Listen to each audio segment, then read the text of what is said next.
تبين، إذا ناقصة شخطة هذه ما بدها. تمام خلاص. انتبه شو عم تضغط واقف. شو بدك تصير خمسة؟ شو بدك شغالين؟ لا لك بس شيء. لا هو اجى تصير.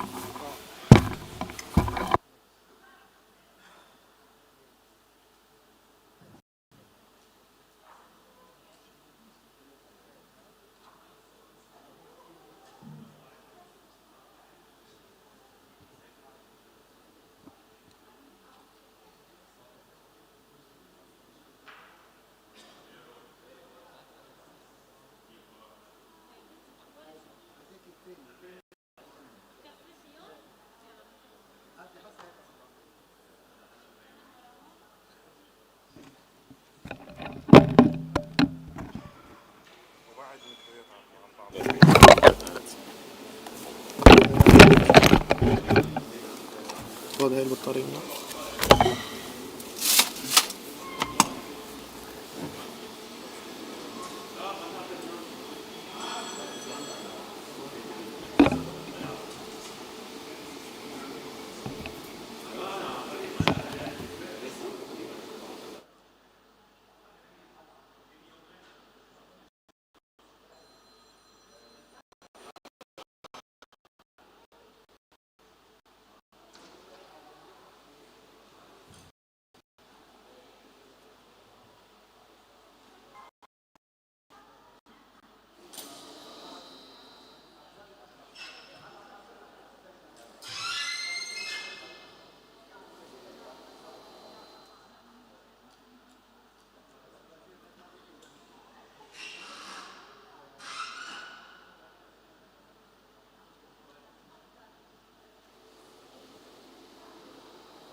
شوي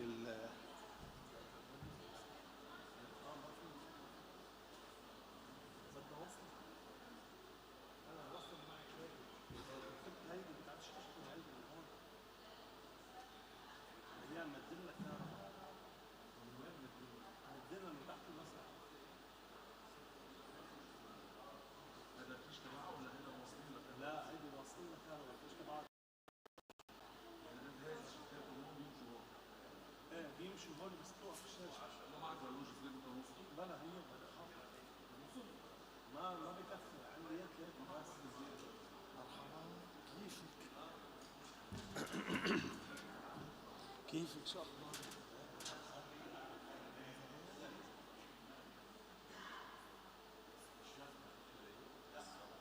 اساسا هي من زمان مش من هلا يعني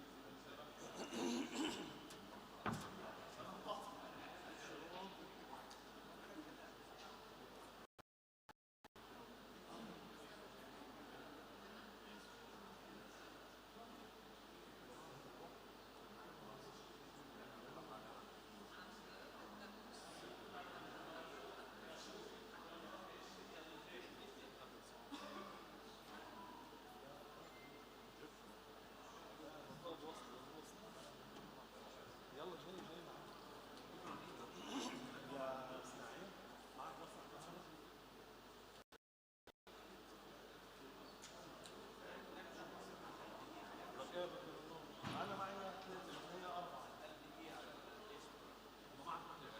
ما معي أنا عندي أنا هون واحد اثنين ثلاثة عادة بيعطونا كهرباء على المسرح شوي عرض لا ما وضع لك حطوا لي الكهرباء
ايه ايه.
اي نو وهونيك دايرين بس انا مشكلتي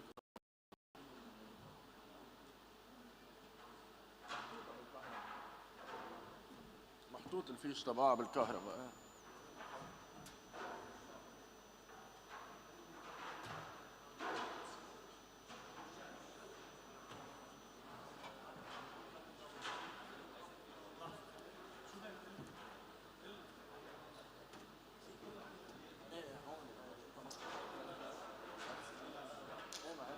الشباب بعرفهم.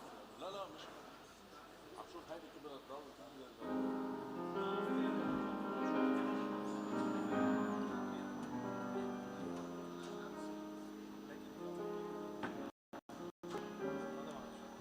ايه ايه ايه يلا يلا باي باي.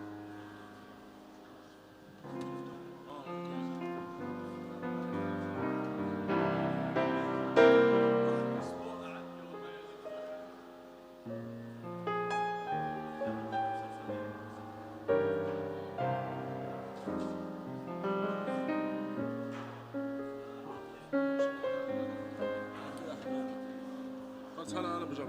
لا انتبه لانه في شرايط ايه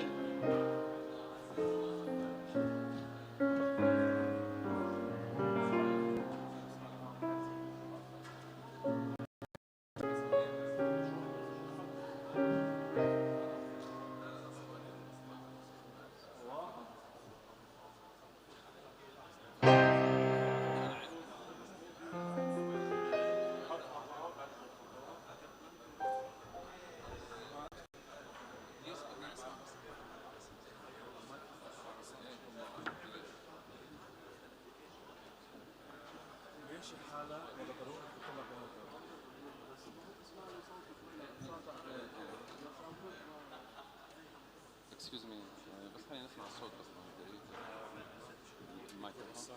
ايه اكيد بس خلينا نسمع شوي.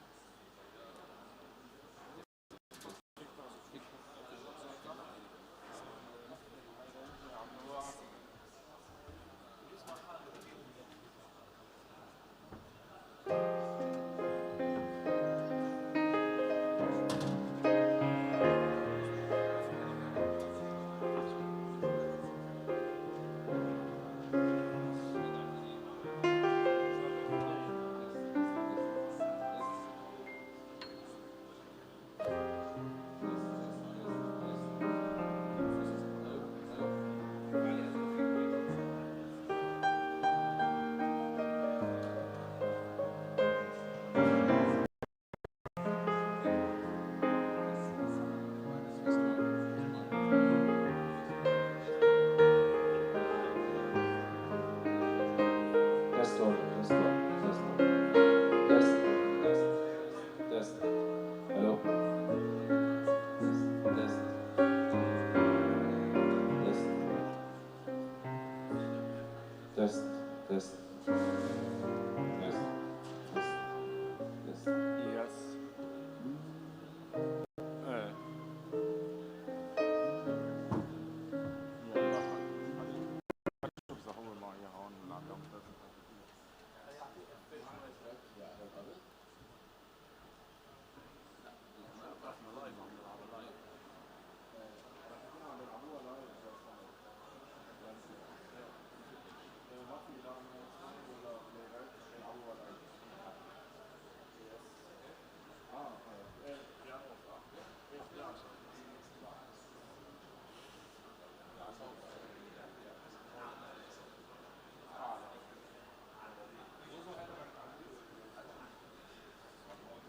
Check, check.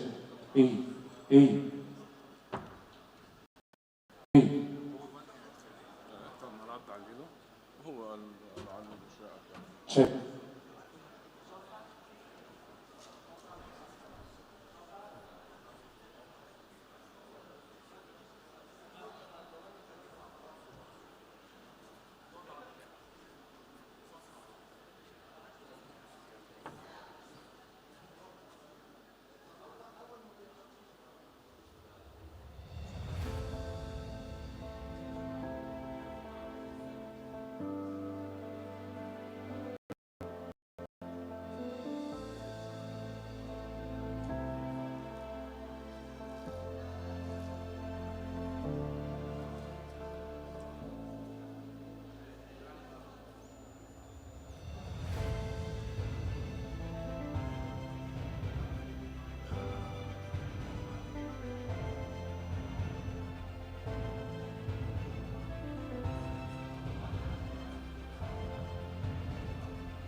تيست تيست.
ايه تشيك.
ايه؟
كل الأزمات بلبنان.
يرجى أخذ المقاعد استعداداً لبدء الجلسة بعد قليل.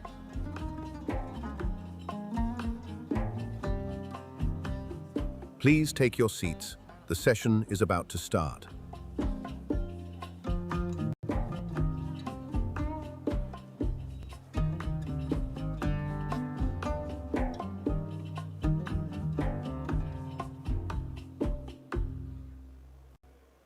Please take your seats. The session is about to start. يرجى أخذ المقاعد استعداداً لبدء الجلسة بعد قليل.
يرجى أخذ المقاعد استعداداً لبدء الجلسة بعد قليل.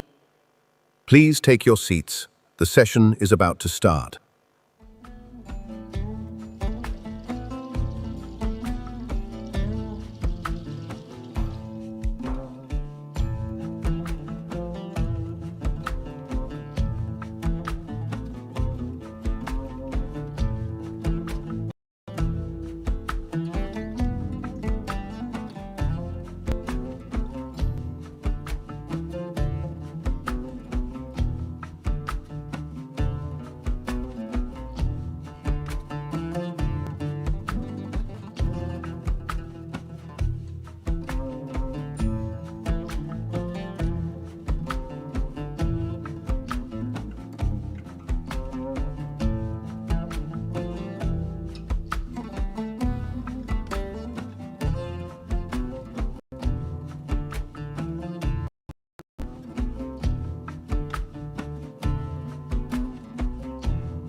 يرجى أخذ المقاعد استعداداً لبدء الجلسة بعد قليل. Please take your seats. The session is about to start.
Welcome to the Lebanese Diaspora Energy Conference. أهلاً بكم في مؤتمر الطاقة الاغترابية اللبنانية. Bienvenidos a la Conferencia de la Energía de la Diáspora Libanesa. Bienvenue à la conférence de l'énergie de la diaspora libanaise. Bem-vindos à Conferência de Energia da Diáspora Libanesa. Benvenuti alla conferenza sull'energia della diaspora libanese. Мы рады приветствовать вас на конференции «Энергия ливанской диаспоры». Willkommen auf der Konferenz Energie der libanesischen Diaspora. 热烈欢迎各位莅临黎巴嫩侨民能源大会。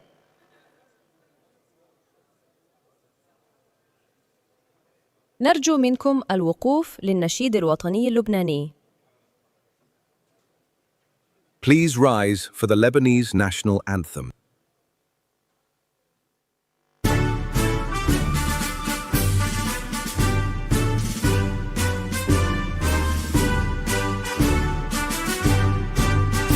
كلنا للوطن للعلا للعلم ملء عين الزمن سيفنا والقلم سهلنا الجبل منبط للرجال قولنا والعمل في سبيل الكمال كلنا للوطن للعلا للعلم كلنا للوطن.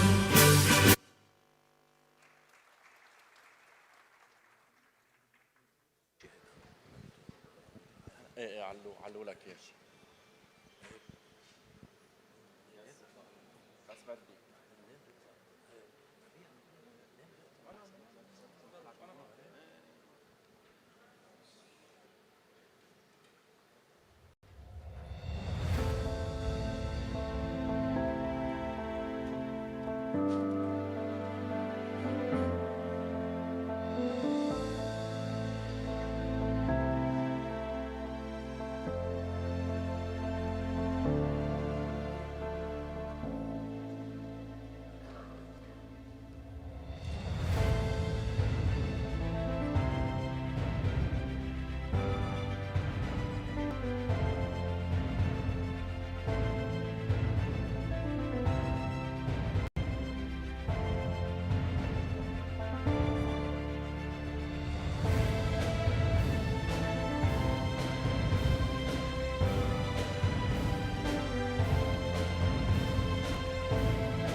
دير مفتوح يس تفضل اسمع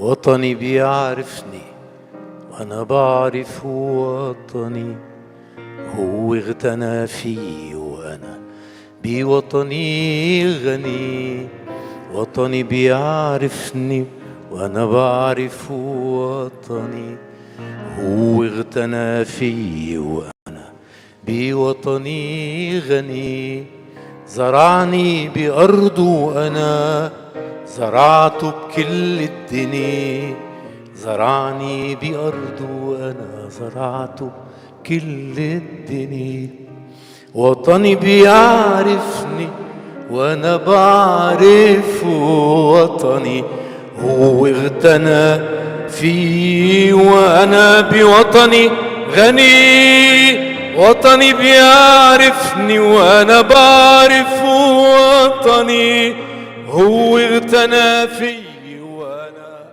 بوطني غني وطني بيعرفني وأنا بعرف وطني هو اغتنى فيي وأنا بوطني غني زرعني بأرضه أنا زرعته بكل الدنيا زرعني بأرضه أنا زرعته بكل الدنيا وطني بيعرفني وأنا بعرف وطني اغتنى في وأنا بوطني غني.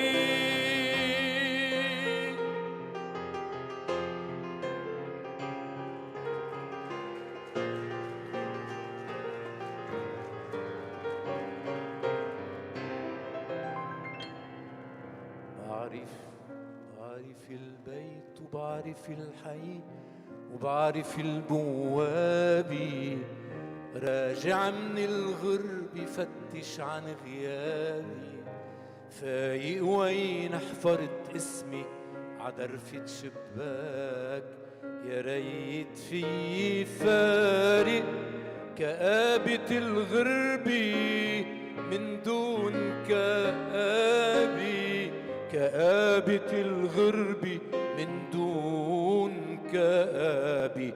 افتح لي يا وطني، افتح لي يا وطني، يا وطني.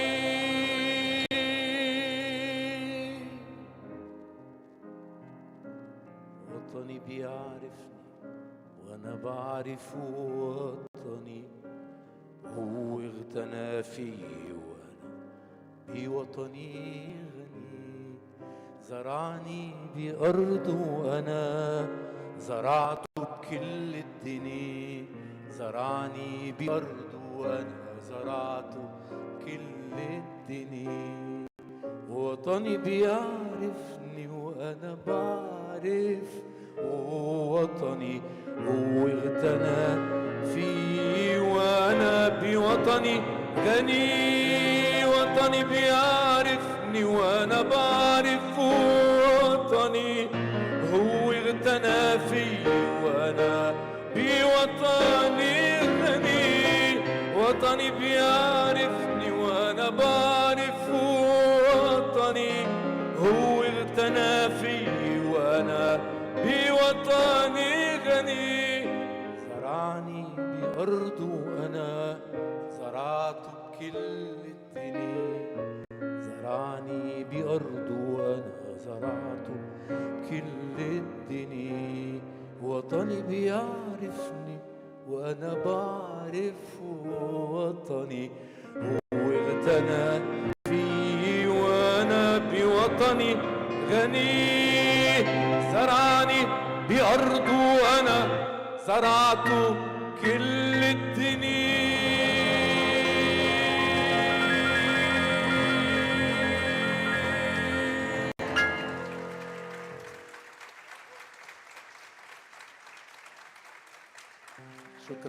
شكرا الله معكم جميعا. يعني هالغنية انعملت خصيصا للمغتربين يلي زرعوا لبنان بكل الدنيا، زرعوا لبنان بالإبداع، بالنشاط الحلو وبالعطاء بالأماكن والبلدان اللي هني موجودين فيها. أنتوا دايما دعم كبير وكسب كبير للبنان، الله يخليكم بهيدا الدعم. شكرا لحضوركم وإلى اللقاء بالطلة الثانية.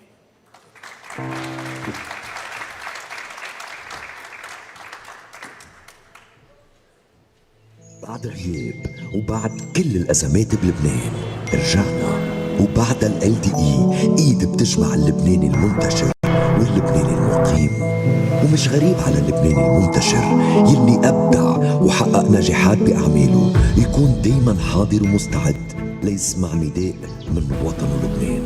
اليوم LDE رجعت لتجمعنا من جديد، ونحن بنعرف انه قد ما المنتشر بعد عن لبنان بلحظة بيرجع ليشارك بلده الطاقة اللي عنده اياها. وهيدي هي الطاقة اللي بتخلي اللبناني يكون لبناني. LDE Lebanese Diaspora Energy. مهما تفرقنا لبنان بيجمعنا. It is our pleasure to introduce today's Master of Ceremony, a respected media figure and storyteller, Mr. Ricardo Karam.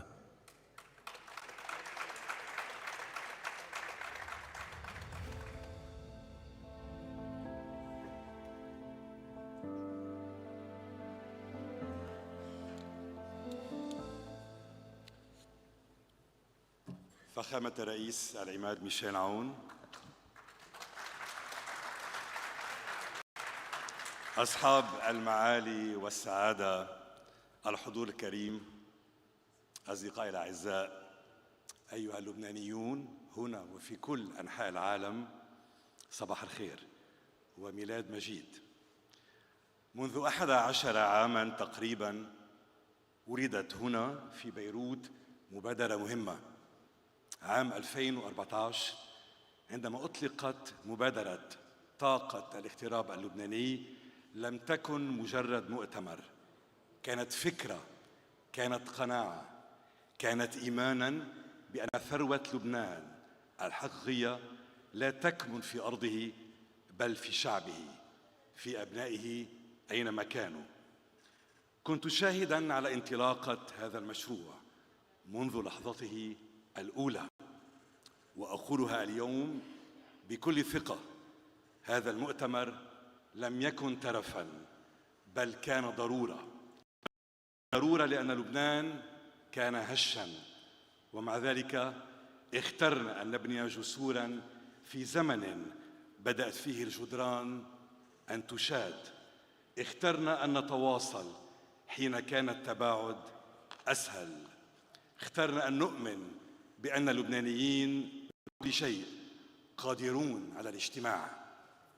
انطلقت هذه المبادرة من وزارة الخارجية والمغتربين، لكنها سرعان ما تجاوزت أي مؤسسة وأي سلطة وأي إطار رسمي، تحولت إلى شيء أكبر أعمق، انبثقت من إرادة جماعية للبنانيين في أن يقفوا معاً وأن يعترف بعضهم ببعض وأن يقولوا نحن ننتمي إلى القصة نفسها.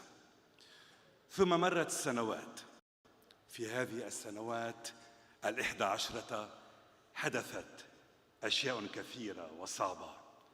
خسرنا أرواحاً بالاغتيالات والحروب. تعرض لبنان لاعتداءات لم يخترها.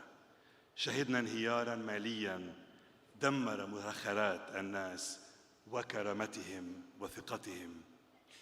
عشنا جائحة عزلتنا عن بعضنا البعض. ثم جاء انفجار مرفأ بيروت على بعد أمتار من مكان اجتماعنا اليوم. كل شيء بدا وكأنه ينهار، ومع ذلك نحن هنا ما زلنا واقفين، ما زلنا نلتقي، ما زلنا نؤمن، لأن اللبنانيين أثبتوا مرة بعد مرة أن المسافة لا تكسرهم، والألم لا يلغيهم، والأزمات لا تهزمهم. سواء كنا في بيروت أو باريس أو لندن أو نيويورك أو دبي أو أفريقيا أو أستراليا، بقينا مرتبطين بشيء أقوى من الحدود، وهو حب هذا البلد. ليس حباً ساذجاً ولا رومانسياً، بل حباً مسؤولاً.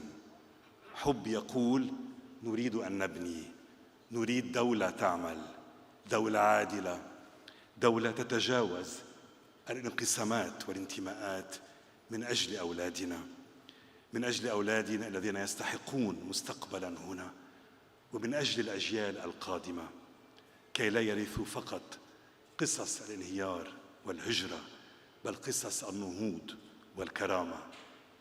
نعم، الطريق طويل والتحديات كثيرة والزمن مليء بالضبابية، لكن لو اجتمعنا اليوم فقط لنعدد لما كان هذا لهذا المؤتمر معنا. نحن هنا لأن الأمل موجود. الأمل ليس إنكاراً ولا غفلة، بل خيار وقرار، واليوم نختار الأمل معاً. هذا اللقاء دليل على أن لبنان ليس صفحة أغلقت، بل مسار قيد الكتابة، وكل واحد منكم هو جزء من هذه الكتابة.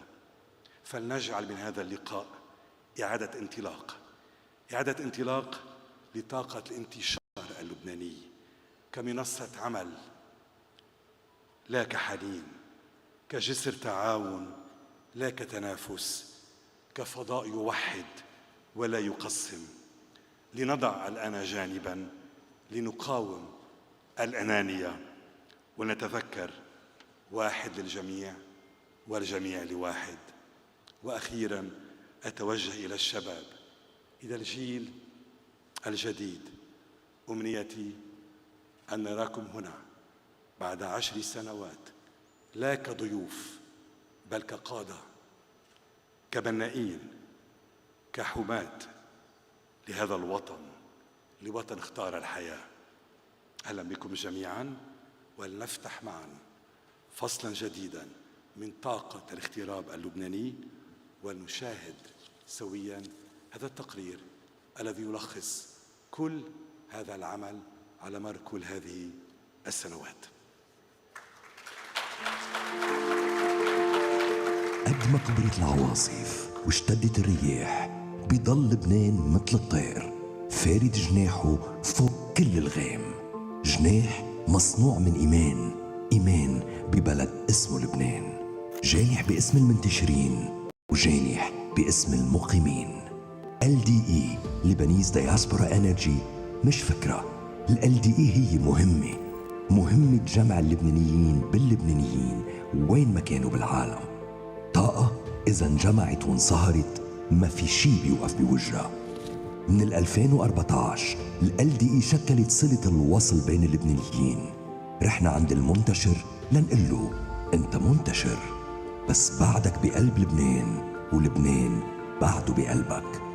بعد كل زيارة وكل مؤتمر كنا نرجع أقوى من قبل، وكله بفضل عزيمة المنتشر اللبناني إنه يضل جناح يخاوي جناح خيه اللبناني تيضل لبنان طاير بالسما. كل سنة كنا عم نكبر والتحدي عم بيكبر.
ومن 2019 مرقت علينا غيمة سودة كبيرة، بس بالنهاية غيمة وبتقطع، وإذا ما قطعت ما في غيمة بتوقف بوجه الطير.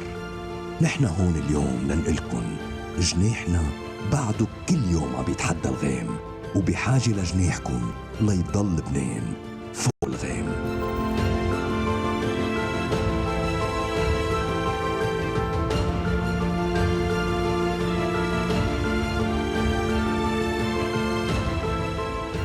معكن منعلي، فيكن منكبر، حدكن بدنا نضل وحدنا بدنا تضلوا.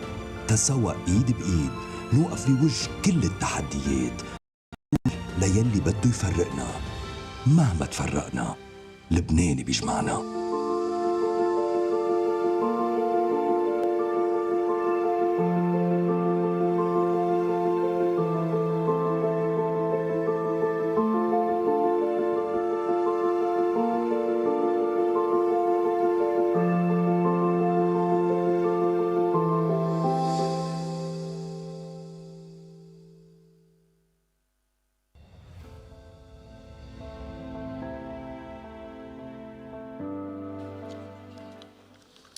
المبادرات لا تنجح بالرؤية وحدها، بل بالالتزام والاستمرارية والقدرة على الصمود مع الوقت. تعرفت إليها قبل 11 عاماً عند انطلاق فكرة هذا المؤتمر. عملنا معاً عن قرب في مرحلة التأسيس، وكان التعاون دائماً موجهاً نحو هدف واحد، أن تتحول هذه المبادرة من فكرة إلى منصة مستدامة. اليوم بصفتها المديرة التنفيذية لطاقة الاغتراب اللبناني تجسد معنى الاستمرارية والمصداقية والإيمان بالمشروع، خصوصاً في سنوات كانت من الأصعب على المؤسسات اللبنانية كافة. عملها يعكس جوهر هذه المنصة: القدرة على التحمل، بناء الجسور، والعمل الجماعي بعيداً عن الشعارات. نرحب بالسيدة باسكال دحروج.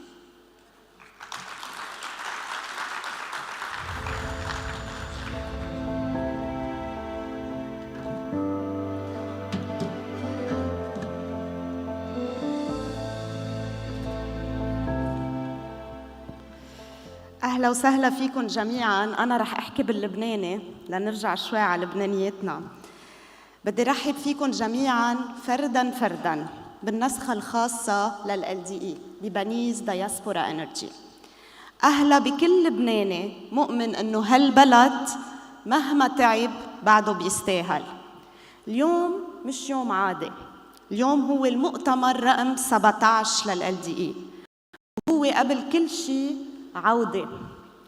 عودة بعد 6 سنوات من التوقف القسري، مش لأنه الظروف تحسنت، بس لأنه لبنان ما عاد بيحتمل.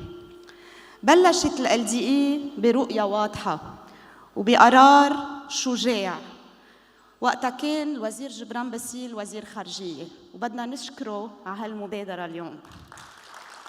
أخذ هالمبادرة بقناعة أنه الانتشار اللبناني منه هامش، هو ركيزة أساسية بأي مسار نهوض، والمشاريع يلي بتولد لخدمة الوطن ما بتنتهي بتغيير المواقع ولا بتتجمد مع الوقت. المشروع الوطني الصحيح بيكمل وبيتطور وبينتقل من مرحلة لمرحلة ومن جيل لجيل. اليوم بعد كل اللي مر علينا واضح أنه هالمشروع كان صائب، لأنه لبنان ما عم بيعاني من نقص كفاءات، عم بيعاني من غياب الوصل. عنا كتير خبرات وعنا طاقات بشرية هائلة وعنا لبنانية بأهم مواقع بالعالم، بس اللي كان ناقص هو الإطار، المنصة والآلية اللي بتحول القدرة لفعل. وهون دور الLDE، مش ساحة نوستالجيا ولا مجرد مؤتمر أو شعار، بل مساحة تنظيم وأفكار وخطط وشراكات. اليوم لبنان واقف على مفترق طرق، المنطقة عم تتغير والتحديات عم تكبر، بس الفرص ما زالت موجودة، والخيار أمامنا واضح: إما منكتفي بالمشاهدة أو منقرر نكون جزء من الحل. لهيك اخترنا عنوان هيدي النسخة الخاصة والمصغرة: مهما تفرقنا لبنان بيجمعنا، لأنه يلي بيجمعنا كلنا أقوى من يلي بيفرقنا، ولأنه لبنان مهما تعب بيبقى أكبر من أزماته. هيدي النسخة الخاصة مش احتفال، هي دعوة للتلاقي، للحوار وللعمل معاً، لتحويل هيدي المنصة لفعل مستمر قائم على شراكة حقيقية بين الدولة والقطاع الخاص والانتشار. بختم بالشكر لكل مين آمن، لكل مين تعب، وشكراً لكل مين قرر أنه يكون حاضر اليوم ليبني مش ليراقب. معاً ومهما تفرقنا لبنان بيجمعنا. شكراً.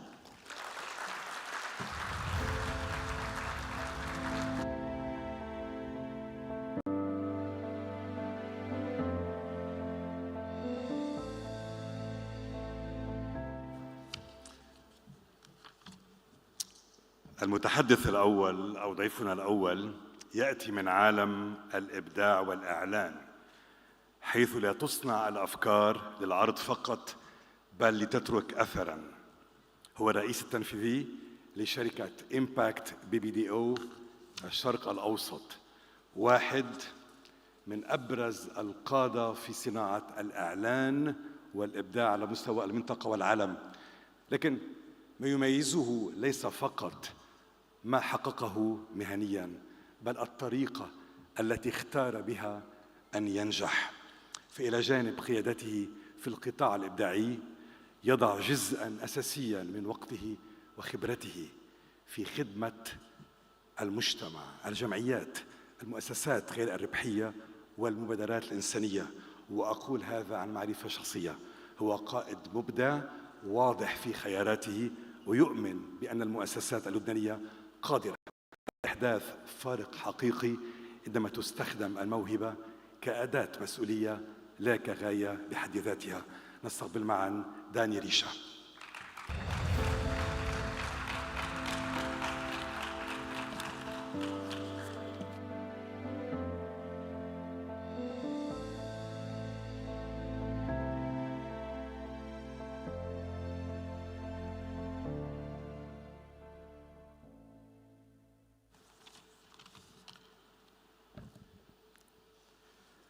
Mr. President, Your Excellencies, ladies and gentlemen, allow me to speak in English and allow me to stay scripted for the sake of time.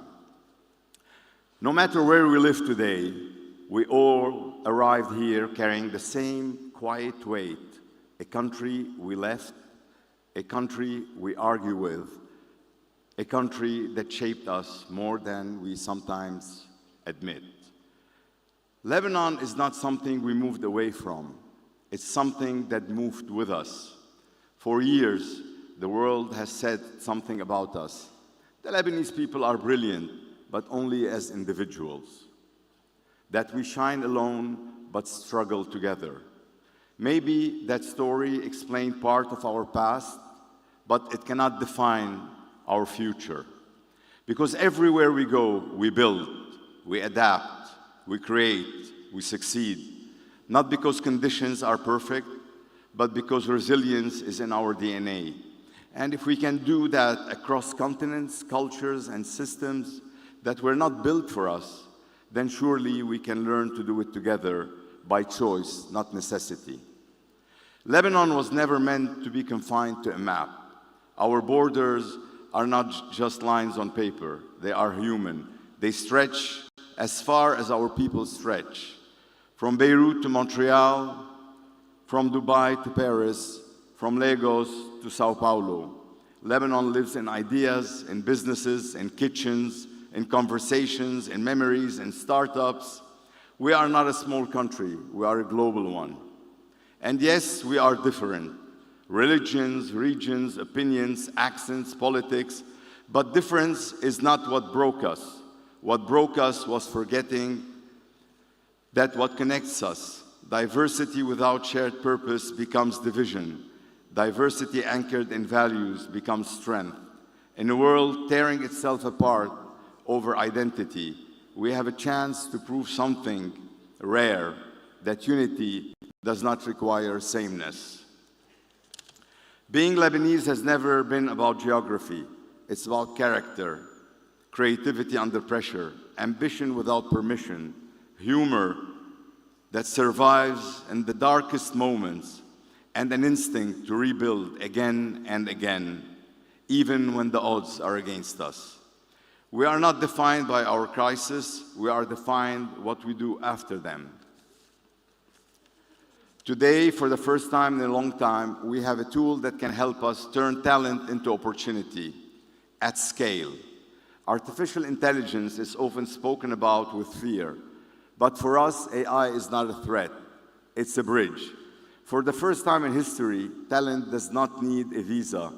Opportunity does not need a passport. And young Lebanese minds can compete globally without leaving home. Our diaspora can connect not just emotionally, but economically. AI will not save Lebanon, but it can empower the Lebanese. And when you empower people whose greatest asset has always been their talent, something remarkable happens. They do not wait, they do not ask permission, they build. If we stop thinking of ourselves as scattered individuals and start acting as a connected force, we embrace our differences without letting them divide us. If we use technology not to replace our humanity, but to amplify it, then Lebanon becomes more than a place we come from. It becomes a force we project into the world. And this is not hope, this is a choice. Thank you and Happy New Year.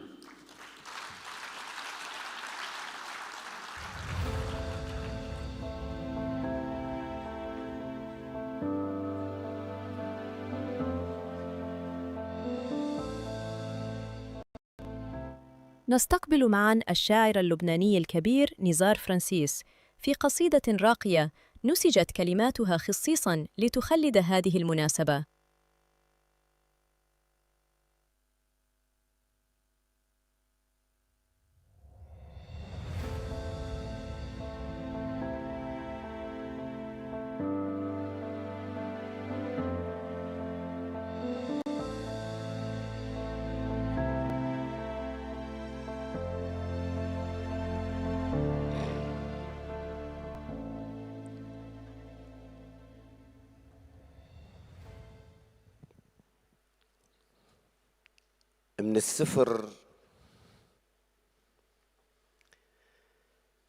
من الصفر لما ابتدى عمر الزمان والرب ودى النور من عنده يفتح دني، وفجر البداية كان وصبح ومسا وأيام ينعدوا. الخالق بإيده خلط الألوان مثل اللي عارف كان شو بده.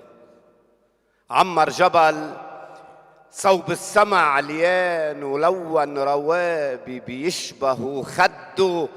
نزل شتي من العين على الوديان، كرجت دموعه وارتوى ورده. فرفط حلا عالسهل عالشطآن، والموج ياخد سحر ويرده. وضحت الصورة وكلني إيمان على الأرض لما صار في لبنان ضيعوا شقفي بالسما قده.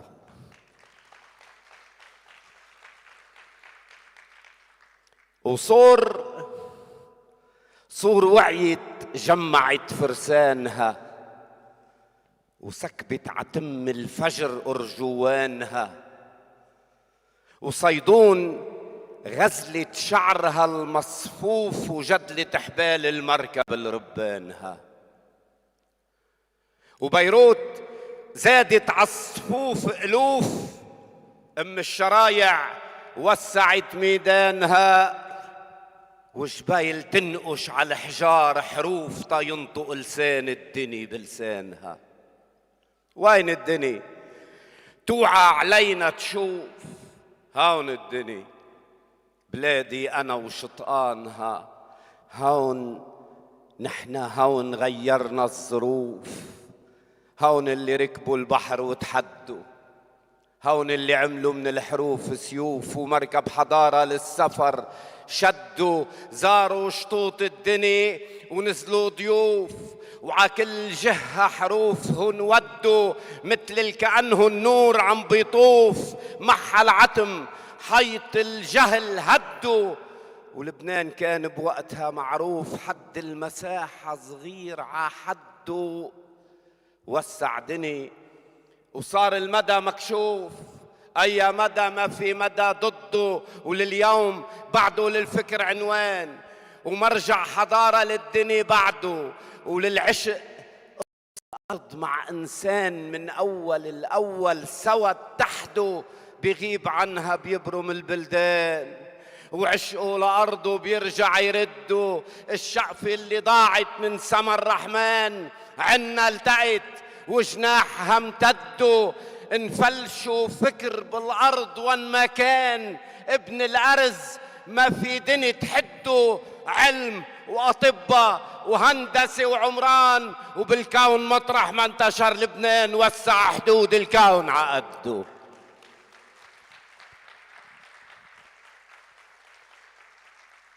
مهما بعدنا وتفرقنا بيرجع لبنان بيجمعنا. مهما بعدنا وتفرقنا بيرجع لبنان بيجمعنا. منخلق منسافر ومنكبر، منخلق منسافر ومنكبر. ما عنا حدود بتمنعنا، منبعد عنه بأبعد مهجر. لكن وحده بيبقى معنا. منتنافس مين اللي بيقدر يعشق أكتر أرزه الأخضر، وكل ما بعدنا عنه أكتر منرجع وبيرجع مرجعنا، وحده لبنان بيجمعنا. شكراً شكراً.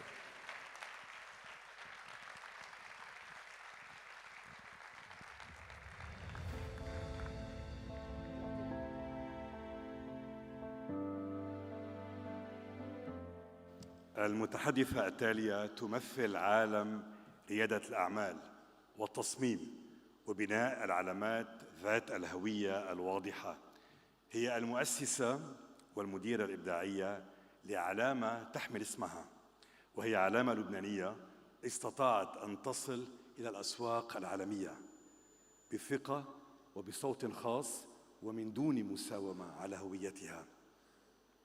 تمثل جيلاً جديداً من اللبنانيات اللواتي يبنين أعمالاً عابرة للحدود من دون التنازل عن الجرأة والاستقلالية والرؤية.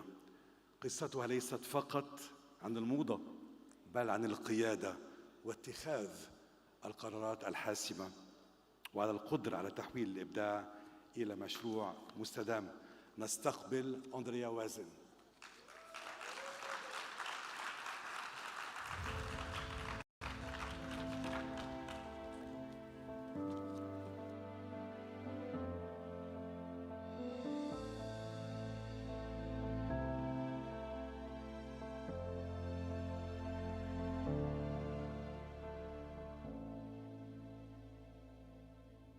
Introduction.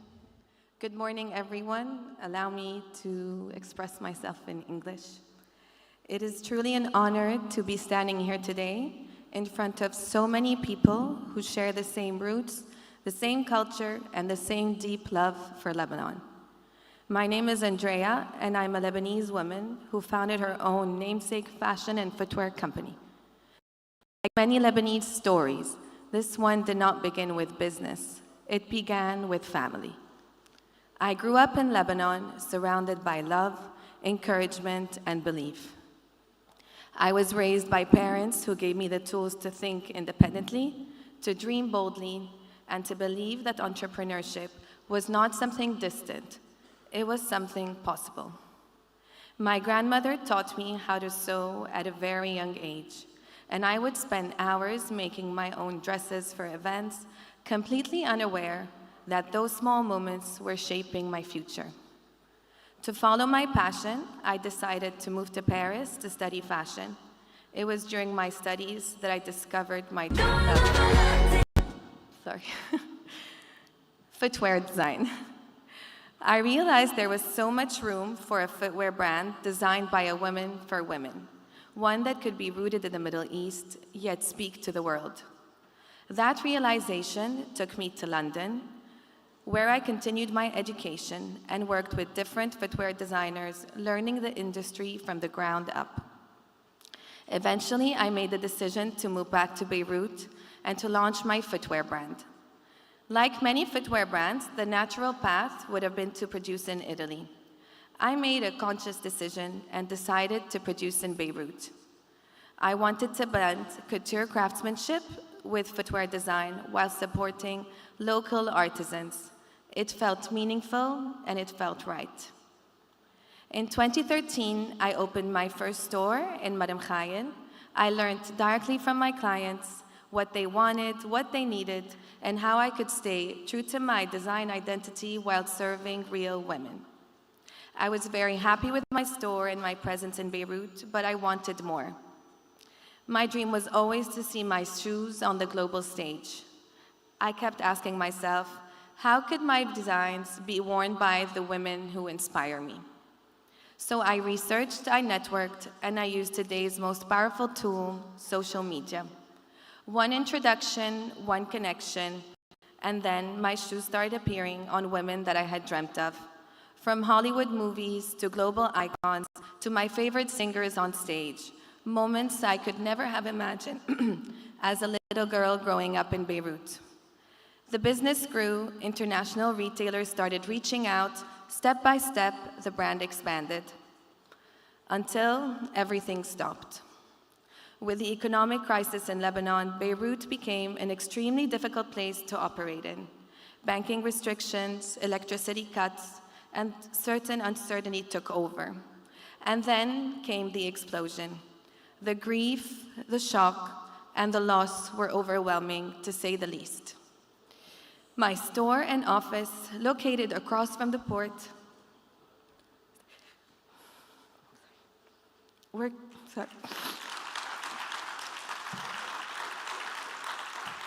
I still get emotional every time I talk about this. Anyway, so by sheer luck, I was not there that day. And I found myself without a store, without an office, without a home, and without direction, like I believe many of us did. So that's when my husband and I decided to move to Dubai. And it was obviously very difficult to find yourself again. But yet, in the middle of that darkness, I received the Fashion Trust Arabia Accessories Designer Award, and shortly after was named Emerging Talent of the Year by Footwear News, which is one of the most important footwear awards in the world.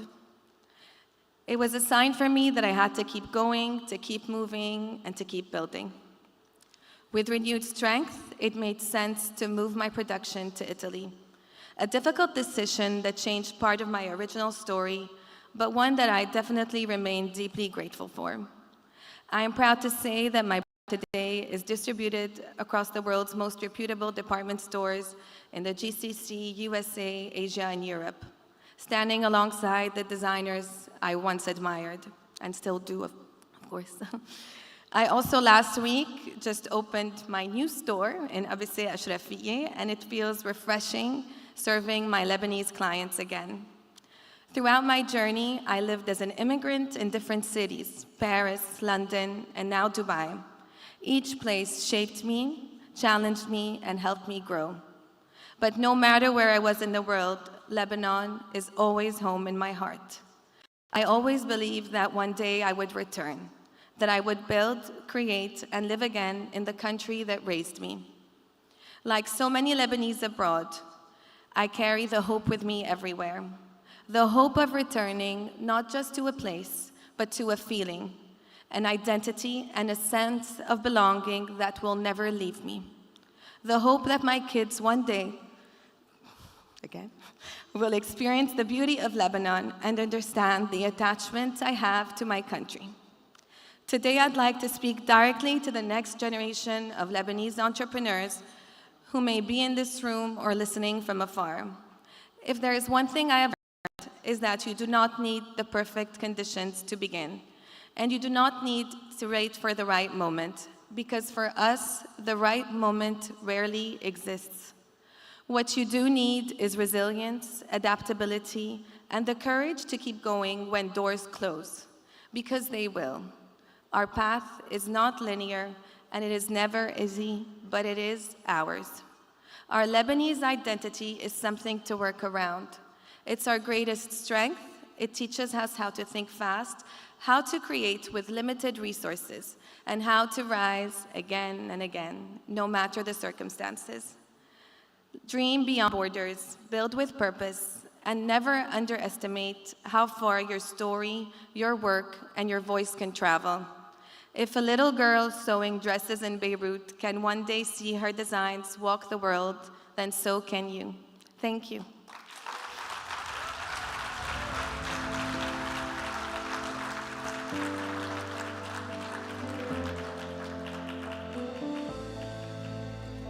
Well, we sometimes wonder if success is a family affair.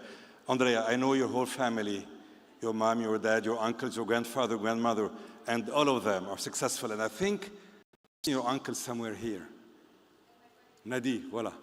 So it's not a surprise for us, to have listened and followed, this wonderful career path and success. Bravo and congratulations.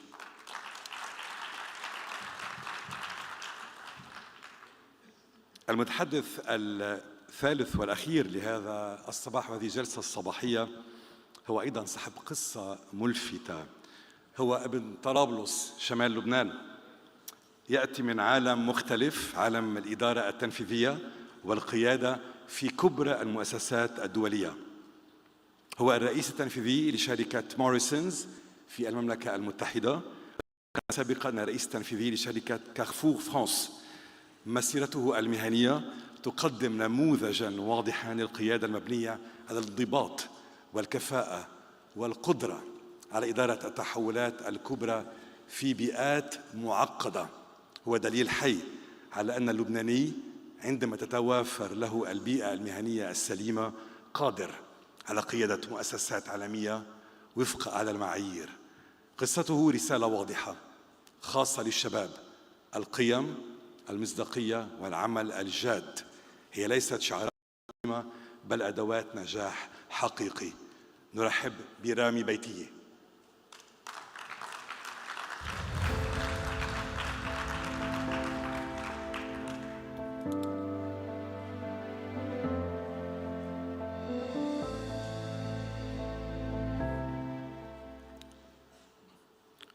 مرحبا للجميع. اسمحوا لي أحكي باللغة الإنجليزية. Like many of you here, my story began far from the borders of Europe. I was born in Marjayoun, in the south, and raised between the vibrant streets of Tripoli and the landscape of Akkar. I come from a modest family with no financial pedigree, but with a wealth of values. I was only 11 when my school in Tripoli was destroyed. From that moment, normal education vanished, replaced by the uncertainty of war. But that uncertainty planted the seed, a fire in my belly. At 17, my dream was simple yet vast: to find a place where merit outweighed favoritism and where potential could be realized far from the shadow of war or conflict. That fire took me to France on a scholarship. Then I graduated from Switzerland, from Canada, Poland, USA, and from the UK. I started my career at the very bottom as a department manager in Carrefour in France. For 3 decades, I moved across the globe, often tasked with turning around struggling businesses. I turned around big organizations in Poland, in Turkey, Romania. I lived in Taiwan, in Argentina, in Spain, and back again in France. I had the honor of serving as CEO of Carrefour France, and today I lead Morrisons in the UK, an organization of over 100,000 colleagues. Along the way, I became French citizen and a civil colonel in the French army. Yet, through every promotion and every new country, I remained at my core a son of Lebanon. I have often reflected on what makes our people so uniquely successful and adaptable. Our strengths as Lebanese are born from our diversity. The Lebanese mind is a masterpiece of creativity, resilience, and high emotional intelligence. We are solution-oriented people. We are risk-takers. We don't just join companies and societies. We become loyal pillars of them. However, our greatest strength, our ability to find solutions without needing a formal process, is also our subtle weakness. Because we can manage chaos so brilliantly, we sometimes view governance and processes as boring or a waste of time. In the developed business world, this out-of-the-box thinking and brilliance can sometimes be mistaken for a lack of compliance. To truly lead the world, we must marry our Lebanese intuition with respect for the global system and institutional rigor. I will never forget my time in Argentina in 2018. I was welcomed by the Lebanese community there, people of the fourth generation who hadn't seen our mountains, yet they were claiming proudly Lebanese. Whether in Buenos Aires or in Paris, I have always felt the unwavering support of our community across all confessions and backgrounds. I'm confident that the Lebanese diaspora will play a pivotal role in our homeland's future. Beyond the essential financial support to our families here, the diaspora brings a wealth of global expertise that can return Lebanon to the front rank of nations. I believe in the capacity of our people. I believe in Lebanon as a message of coexistence and brilliance. And above all, I believe in the future of this country. Thank you very much.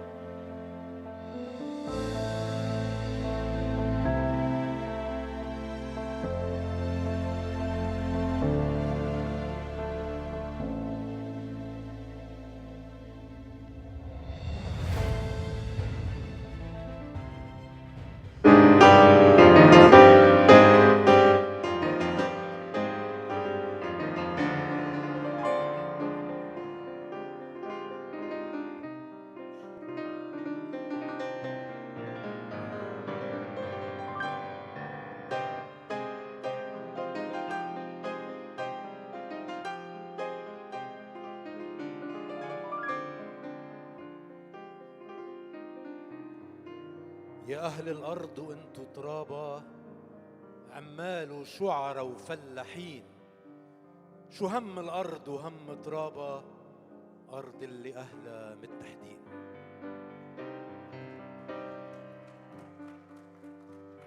يا أهل الأرض، الأرض كبيرة وتساع بيوت الكل الناس، خلوا ايديكن تزرع وتبارك، لا يبقى عدم ولا يبقى يباس. يا أهل الأرض، الأرض كبيرة وبتساع بيوت الكل الناس، خلوا ايديكن تزرع وتبارك، لا يبقى عدم ولا يبقى يباس. والسما تعطيكن كرم وجود، والأرض محبة وعدل يسود، ونعيش أحرار شرفا وثوار على اسم الناس المقهورين. بالاتحاد منصون بلاد، والأرض بتعطي خير وزاد، والشعب هو بيصير القوي، لا بيقبل ظالم ولا استعباد. يا أهل الأرض وانتوا تراب، عمال وشعراء وفلاحين، شو هم الأرض وهم ترابة، أرض اللي أهلها متحدين. لا لا لا لا لا لا Sanchalica.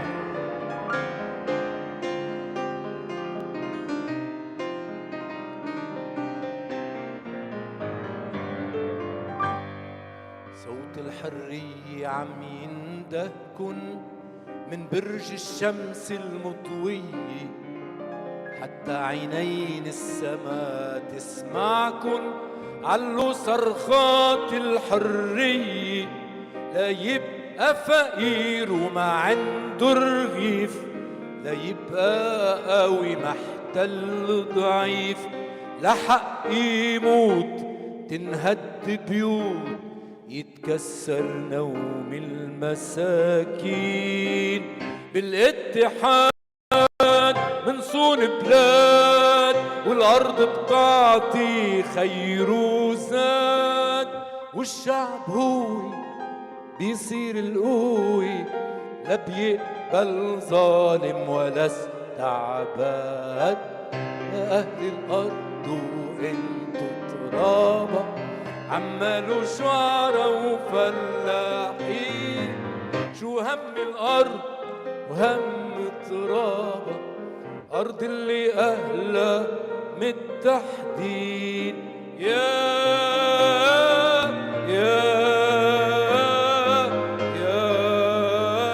أهل الأرض. شكرا لحضوركم. بيسعدني أشكر البيانيست العالمي الأستاذ بسام شليطة. شكرا لك بسام. عبال كل سنة ولبنان بالخير والاغتراب بخير. شكرا لحضوركم. ميرسي.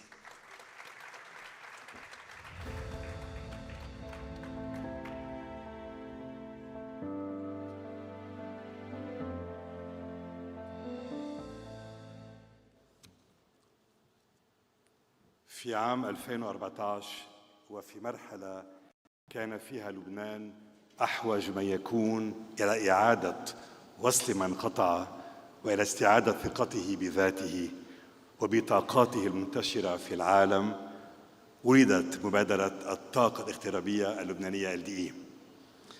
هذه المبادرة لم تأتي من فراغ، بل كانت نتيجة رؤية واضحة في ذلك الوقت.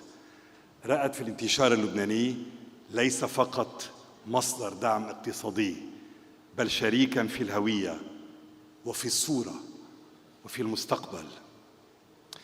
من موقعه آنذاك كوزير للخارجية والمغتربين، كان من الذين دفعوا باتجاه تحويل العلاقة مع الاغتراب من علاقة موسمية أو بروتوكولية إلى منصة تواصل حية تبرز قصص النجاح وتفتح أبواب التعاون وتعيد وصل اللبنانيين بوطنهم كل من موقعه. آمن بتوطيد اللقاء مع المغترب ووثق بقدرات الانتشار اللبناني على اجتراح الأفضل للبنان، فهب بانياً جسراً بين الداخل والخارج، بين الروح والقلب، باسم الجنسية اللبنانية بين قوسين. قد تختلف الآراء وتتعدد القراءات، لكن ما لا يمكن إنكاره هو أن مؤتمر الطاقة الاغترابية اللبنانية هو من صنعه، وقد شكل في لحظة تأسيسه نقلة نوعية في طريقة مخاطبة الانتشار اللبناني وفي الاعتراف بدوره وبطاقته وبمكانه. واليوم بعد 11 عاماً نستعيد هذه اللحظة التأسيسية، لا من باب الماضي بل من باب الاستمرارية ومن نافذة المستقبل. نرحب بالنائب جبران باسيل.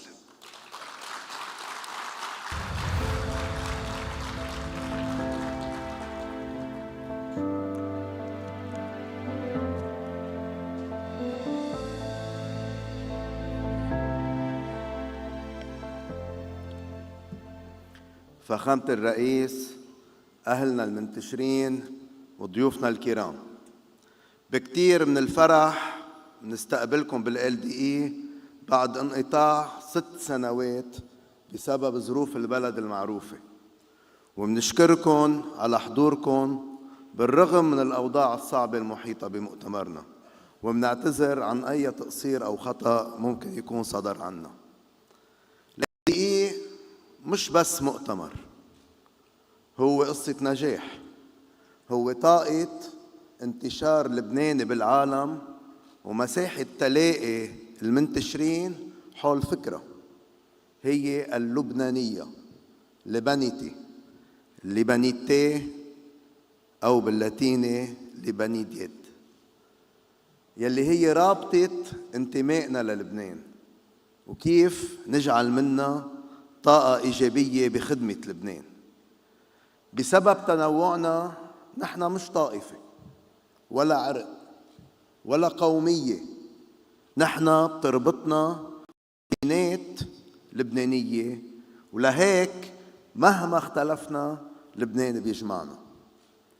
الانتشار اللبناني منه جاليات موزعة بالعالم، وخطأ التعاطي معه على أنه هو ملف موسمي أو أتقام ماشين أو صوت انتخابي. نحن منتعاطى معه على أنه هو طاقة بشرية وقوة استراتيجية، ولبنان هو بلد التوازنات بين الطوائف، ولكن توازن لبنان الداخلي ما بيكتمل إلا بتوازنه مع الانتشار. هالقد الانتشار هو شيء استراتيجي للبنان، هو طاقة انتماء للبنانيتنا يلي لازم تكون فوق أي انتماء آخر، هو طاقة علم وثقافة، خبرة ونجاح، اقتصاد ومال، سمعة وثقة عالمية، وعلاقات وتأثير. طاقة اللبنانية هي الريزيلينس. اللبنانية هي تأقلم مع الصعاب وتحملها وتحويلها لطاقة إيجابية. أنتوا تأقلمتوا بالخارج، نحن تأقلمنا بالداخل.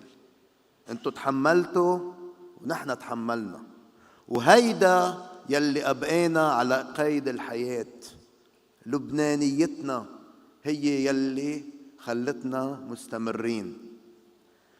لما كنت وزير خارجية تعاملت مع الانتشار كقضية وطنية بحاجة لخطة وطنية توضع بقلب السياسة الخارجية مش على هامشها، ولهيك تقدمت بقانون لإنشاء مجلس وطني للانتشار بيكون منتخب وممثل للانتشار بكل فئاته، وبيكون له صلاحيات جوهرية بما يخص المنتشرين.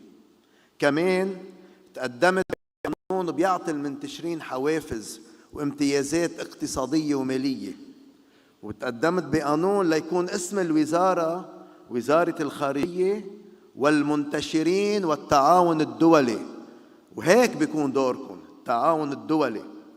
نجحنا بإقرار قانون استعادة الجنسية وكرسناه كحق، لأنه الهوية هي أغلى شيء عنا، وفتحنا باب المشاركة السياسية للمنتشرين بالقرار الوطني لأول مرة بتاريخ لبنان. زرنا اللبنانيين ب158 دولة ومدينة، وعقدنا 16 مؤتمر طاقة اخترابية بلبنان وبالخارج. فعلنا دور السفارات ووسعنا انتشار القنصليات. عينا 20 ملحق اقتصادي من أفضل الكفاءات الغيوم، وعينا 118 قنصل فخري، والليحة كان بعدها طويلة ووقفوها. أطلقنا المنصة الإلكترونية للوزارة الإيموفا يلي هي بتأمن تواصل مباشر بين المنتشرين وسفاراتهم ليعملوا معاملاتهم إلكترونياً مش يسافروا آلاف الكيلومترات. أنهينا مرحلتين منه، وللأسف تم إيقاف المرحلة الأخيرة والأهم ب 17 تشرين 2019. أطلقنا عشرات المشاريع والمبادرات، منها بيت المغترب اللبناني، LDE، لبنان كونكت، اشتري لبناني، دياسبورا دبلوماسي، الجاسترو دبلوماسي، وأسسنا غرف تجارة وعقدنا اتفاقات اقتصادية وتجارية. هيدي الخطوات ما كانت ظرفية ولا هي إنجاز شخصي، بل هي مسار تأسيسي منريده يستمر. ولهيك نحن مجتمعين اليوم بالLDE بنسخة خاصة ومصغرة عن قصد بالميلاد وبراس السنة ورقمها 17، وبنلتقى بالسنة الجاية بالنسخة رقم 18. أحبائنا المنتشرين، من بعد ما تركت الوزارة تابعت الالتزام بقضية الانتشار من موقعي، ولكن توقف توقيع مراسيم الجنسية خوفاً من الإقبال يلي صار عليها، وكأنه استعادة أو اختيار اللبنانيين لجنسيتهم بيضرب الديموغرافيا بلبنان أو بيصيب الهوية بدل ما يكون عم بيصونها. كمان علقوا بال2022 انتخاب المنتشرين لنواب بيمثلوهم بالخارج، واليوم بال2026 في توجه لبل في اتفاق ضمني لتعليق كامل حقوق المنتشرين بالتصويت بالخارج. بالمقابل نحن تقدمنا بقانون جديد ومحسن لاستعادة الجنسية، بيسهل وبيسرع إجراءاتها وبيمنع وقف إعطائها. بالمقابل كمان قدمنا اقتراح قانون لتخفيضات بالرسوم والضرائب مخصصة فقط للمنتشرين. كمان أعددنا قانون لإنشاء صندوق المنتشر، ورح نقدمه هالأسبوع بعد استشارتكم بهالمؤتمر، وهو صندوق استثماري مخصص للمنتشرين، بيأمن لهم فرص استثمار وبيشجعهم وبيعطيهم حوافز، وهيدا الشيء بمشاركة الدولة عبر إيدال فقط ب20% من رأس مال الصندوق، من دون أي إدارة للدولة ومن دون أي قدرة على التعطيل، فقط مساهمة للمساعدة. كمان عم ندرس قانون لإعطاء حوافز وامتيازات خاصة بالمنتشرين الأفراد. والأهم أن عم نتصدى لعملية إلغاء 3 حقوق للمنتشرين. الحق الأول التصويت من الخارج، الحق الثاني التمثيل المباشر بالخارج، والحق الثالث هو ترشحكم أنتم كنواب للانتشار بلبنان. هيدي خطيئة وطنية، لبل هيدي جريمة استراتيجية بحق لبنان الدولة والوطن والكيان. تتحمل مسؤوليتها أولاً الكنيسة، وبتتحمل مسؤوليتها ثانياً القوى السياسية والنيابية المتواطئة مع بعضها، وثالثاً المنتشرين اللبنانيين المدركين أو الغير مدركين للشيء اللي عم بيعملوه برفضه، ورابعاً الحكومة المتقاعسة عن تنفيذ القانون الحالي بالرغم من قدرتها وعلمها بكيفية تنفيذه، وخامساً المجلس النيابي بحال أقر إلغاء أو تعليق الفصل المتعلق بالمنتشرين والنتيجة ذاتها. ونحن رح نبقى الصوت الصارخ لحقوق ومصالح الانتشار اللبناني. أهل المنتشرين حق اقتراع المنتشرين هو جزء أساسي من إعادة تعريف المواطنة بلبنان، بإعطاء المنتشر حرية الخيار، هو بيختار إذا بده ينتخب جوا أو برا. التمثيل المباشر بالخارج هو مبدأ أقرته الأمم المتحدة وبتعتمده أكثر من 17 دولة، وما بيجوز إسقاطه تحت أي حجج باسم الواقعية الانتخابية. استعادة واختيار الجنسية هو جسر قانوني مع مغتربين دفعتهم ظروف قاهرة إلى الهجرة، ولهيك نحن منريدهم منتشرين، لا مغتربين ولا مهاجرين، وهيدا كل الفرق. منتشرين هيدي حقوق مكتسبة، وأي مس فيها هو مساس بفكرة لبنان وبرسالته. المنتشر منه خزنة مال ومنرفض تحويله لآلة تمويل صامتة، هو راية سيادة وحرية ورافع على الاقتصاد ومنريده شريك كامل بالمواطنة والقرار. ولأنه هو رافعة للبنان في منرفع رؤوسنا بدل ما نحنيها للأجنبي.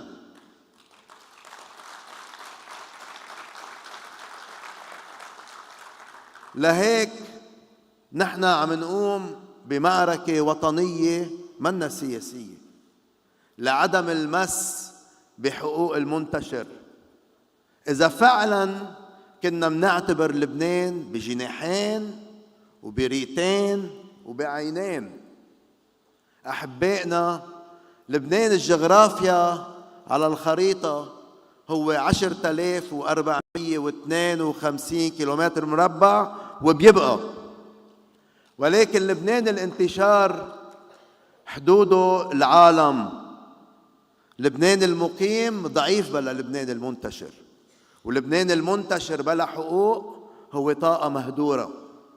الانتشار ما بيجوز يكون عنصر دعم، بل هو شريك بمعركة حماية الوجود، والوجود يحمى بالقرار مش بس بالعاطفة. الوجود ما يصان بالتحويلات، بل بالإنتاج، باستثمارات، بالطاقة، بالتكنولوجيا، بالذكاء الاصطناعي، بالروبوتكس، بالتعليم، بالصحة، بصناديق اغترابية استثمارية مستقلة عن الدولة. ومين أقدر منكم على إعادة بناء لبنان، معامل الكهرباء والسدود وسكك الحديد والمطار والمرفأ؟ مين أقدر وأولى منكم بهذا الشيء؟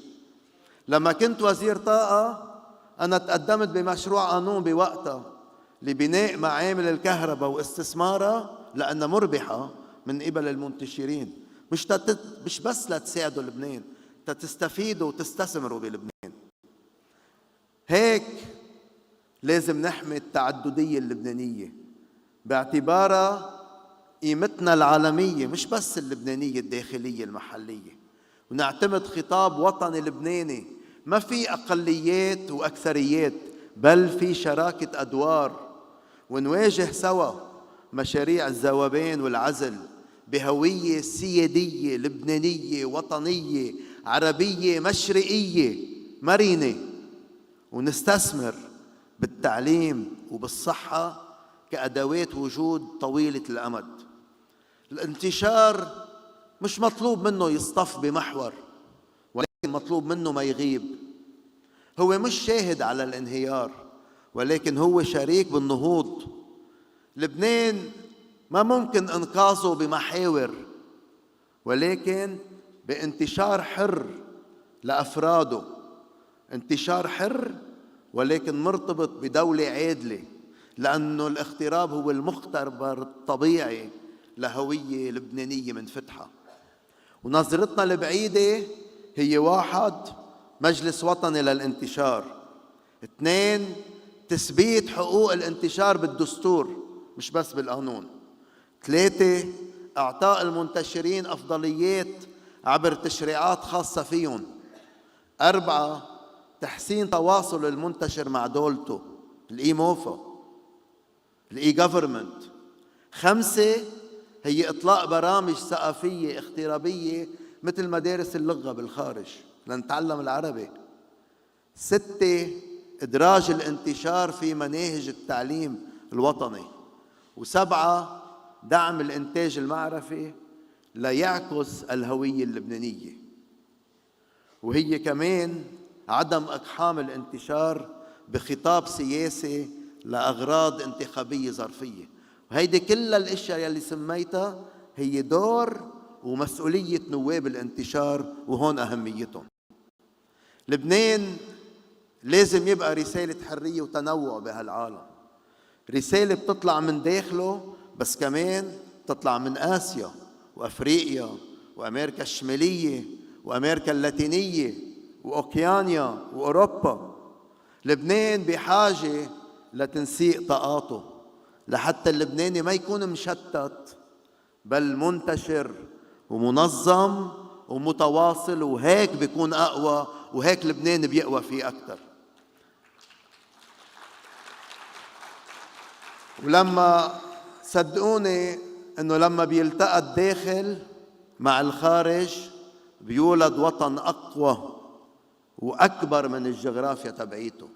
لبنان ساعتها مش بس بيخلص ولكنه بينهض وبيطير وبيحلق.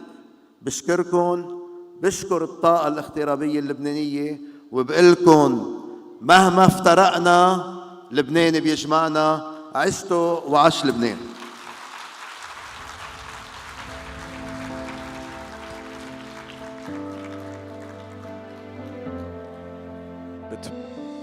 بتمنى عليك معي الوزير تبقى معنا على المسرح قبل ما ننتقل إلى المرحلة الثانية من النهار الطويل. بحب أدعي المديرة التنفيذية للLDE باسكال دحرول، وبحب أيضا أو بيسعدني أني أدعي المتحدثين يلي كانوا معنا في هذه الجلسة الصباحية، جلسة الافتتاح: رامي بيتية، داني ريشا، وأندريا وازن. وطبعا على المسرح إلى جانبنا الأعضاء الفعالين من الLDE: جيهان خوري، جوني الحلو، ولينا عفيف. بيستاهلوا زقفة كتير كبيرة لأنه تعبوا كتير وأنا تعبتهم شوي كمان. بقى شكرا جزيلا.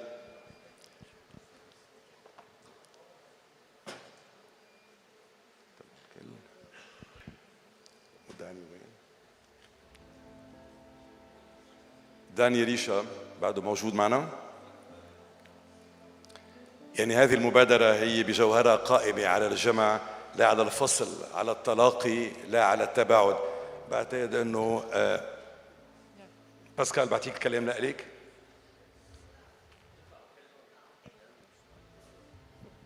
ترك اضطر يترك. نحن بس بآخر الجلسة الافتتاحية أول شيء بدنا نشكرك معالي الوزير على مبادرة إطلاق الLDE وتأسيسها.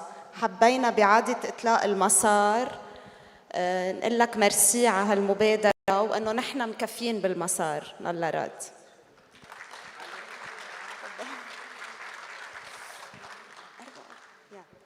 وكمان بدنا نشكر السبيكر اللي كانوا معنا اليوم: أندريا وازن،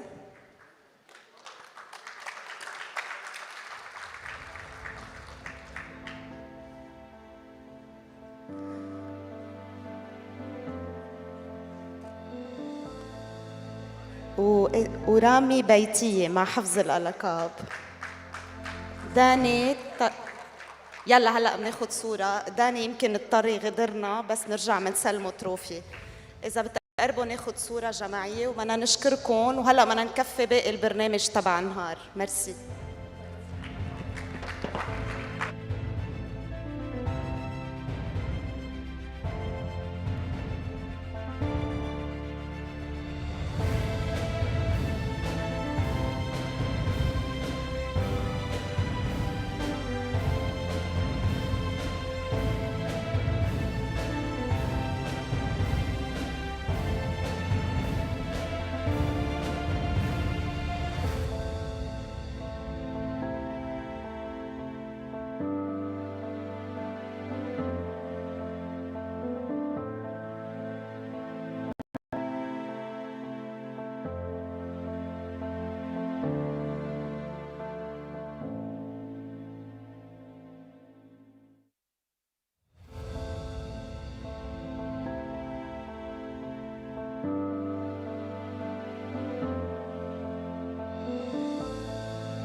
سنخصص استراحة قهوة لمدة 15 دقيقة. We will be having a 15-minute coffee break.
تست تست تست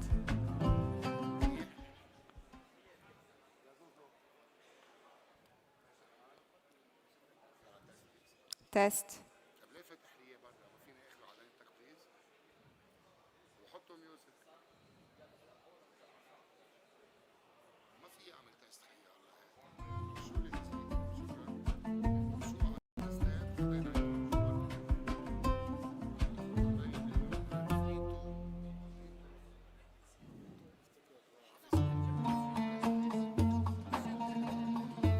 قبل هذا معي. Test. Test. Can you hear me? Test. Test. Can you hear me?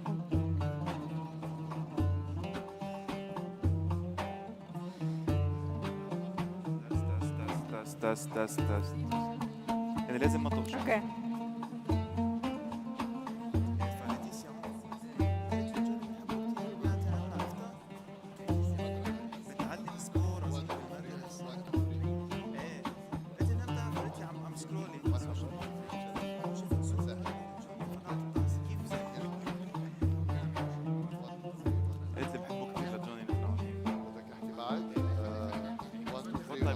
بتاعتي كوربوريت كمان.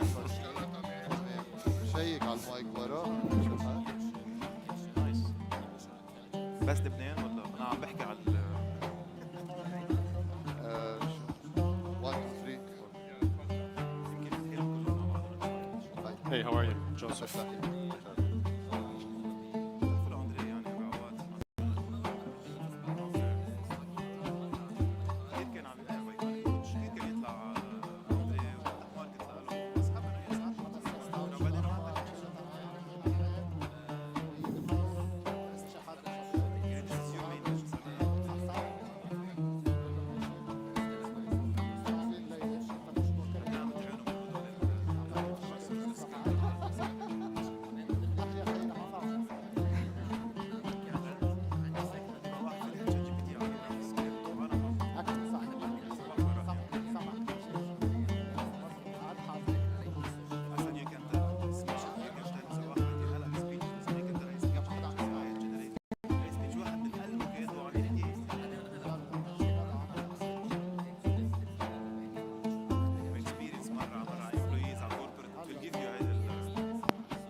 الحالة عم تسمعوا؟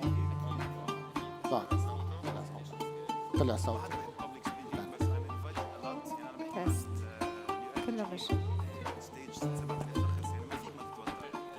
تست تست تست تست. All good. All good.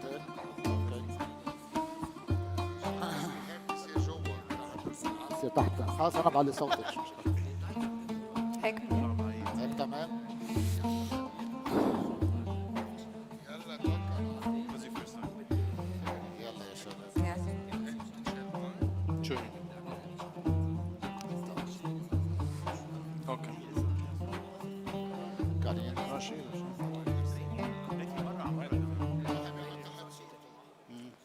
عم بتسلى.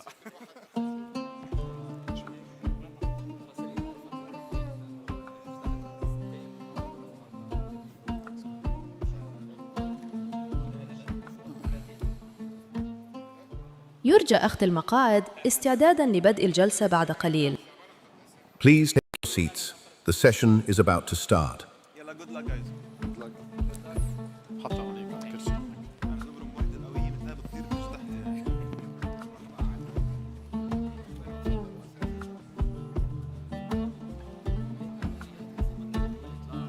هاي ما تطلع next time.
يرجى أخذ المقاعد استعداداً لبدء الجلسة بعد قليل.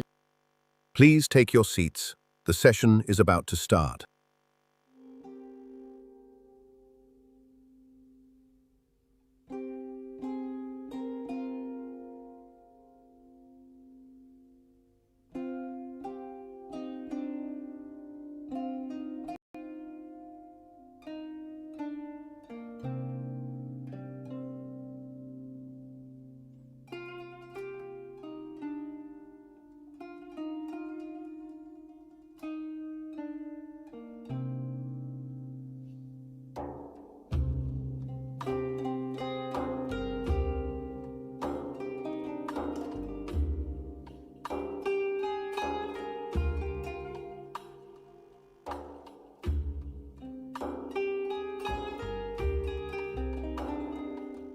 يرجى أخذ المقاعد استعداداً لبدء الجلسة بعد قليل.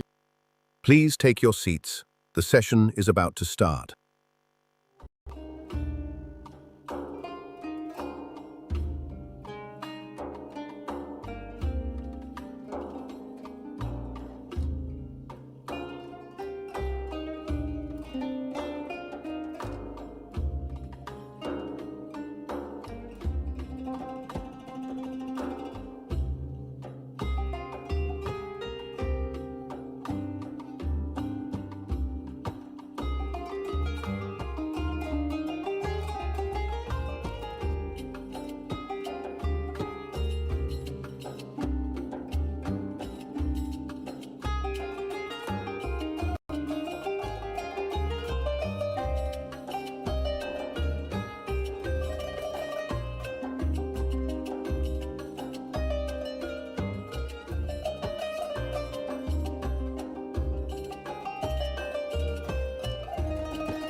يرجى أخذ المقاعد استعداداً لبدء الجلسة بعد قليل.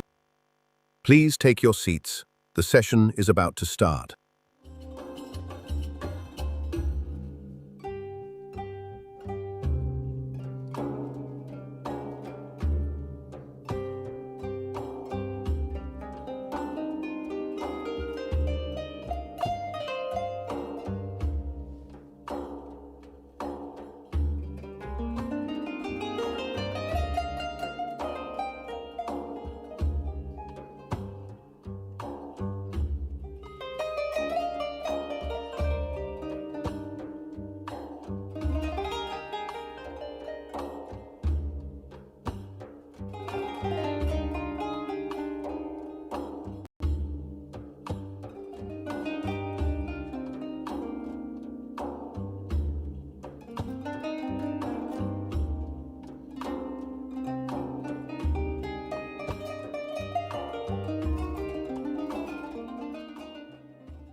We begin with our first panel, the Knowledge Economy, moderated by Maria Abu Saka, Associate Partner in Strategy and AI.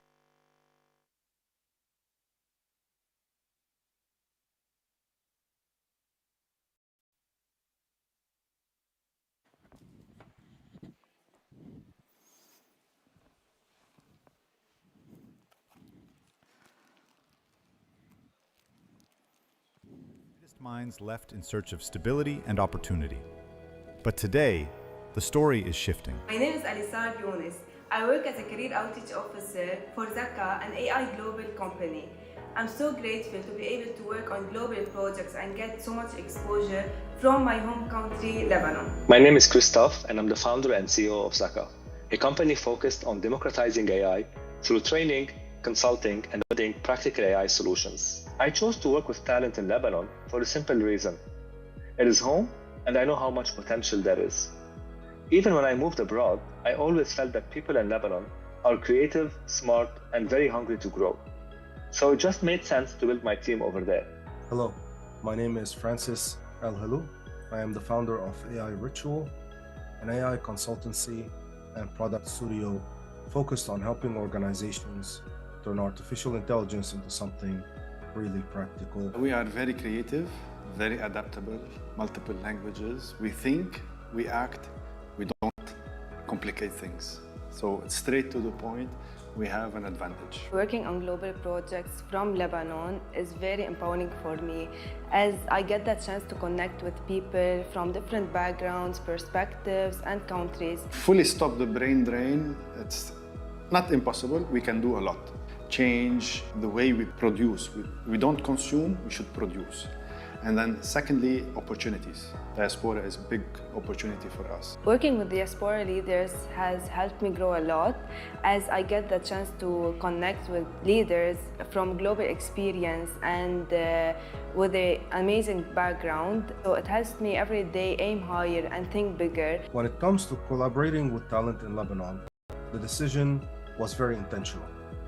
I was looking for people who are comfortable with complexity, given the nature of the new technology that we are working with.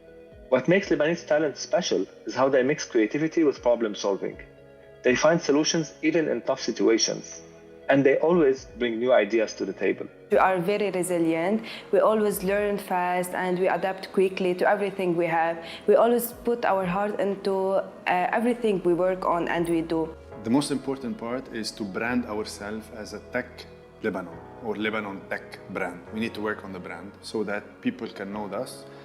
People can show and direct, there's a Lebanese good talent. We need to brand ourselves, we need to brand people, we need to help them position themselves, and most importantly, be trusted. I think other diaspora entrepreneurs should look at Lebanon when building teams. There is so much talent there, and people are very motivated when given the chance. You get great work, strong commitment, and you also feel that you are giving something back to the country. It is a win for everyone. My advice to all other entrepreneurs of Lebanese origin or otherwise, I truly believe that Lebanon represents a unique opportunity. And I'm not saying that out of sentiment, but out of strategy. Imagine a Lebanon where human capital is our greatest export. People. Imagine a global network of Lebanese talent connected across continents, creating, solving, building, together. This is the knowledge economy. This is Lebanon, powered by its people, wherever they are.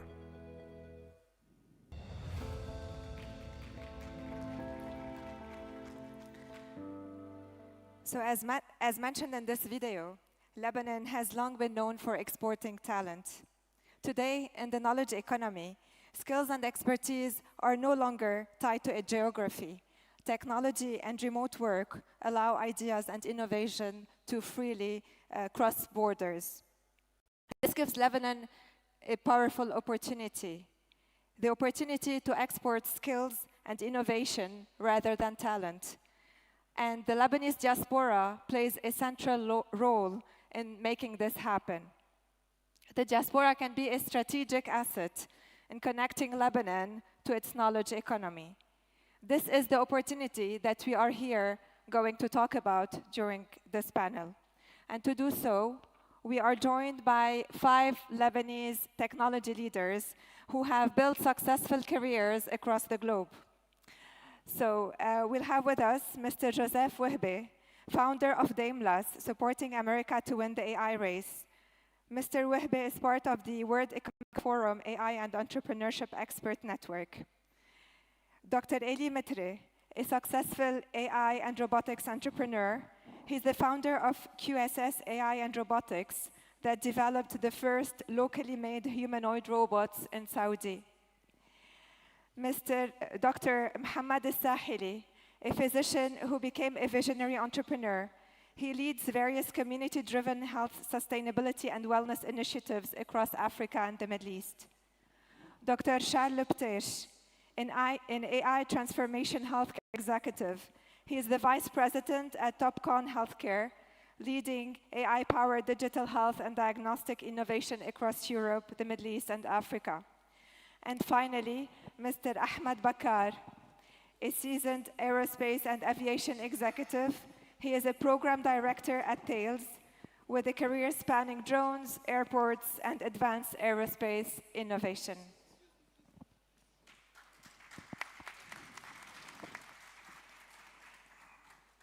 To set the stage for our discussion, let's first make sure that we have a shared understanding of the knowledge economy in the context of Lebanon.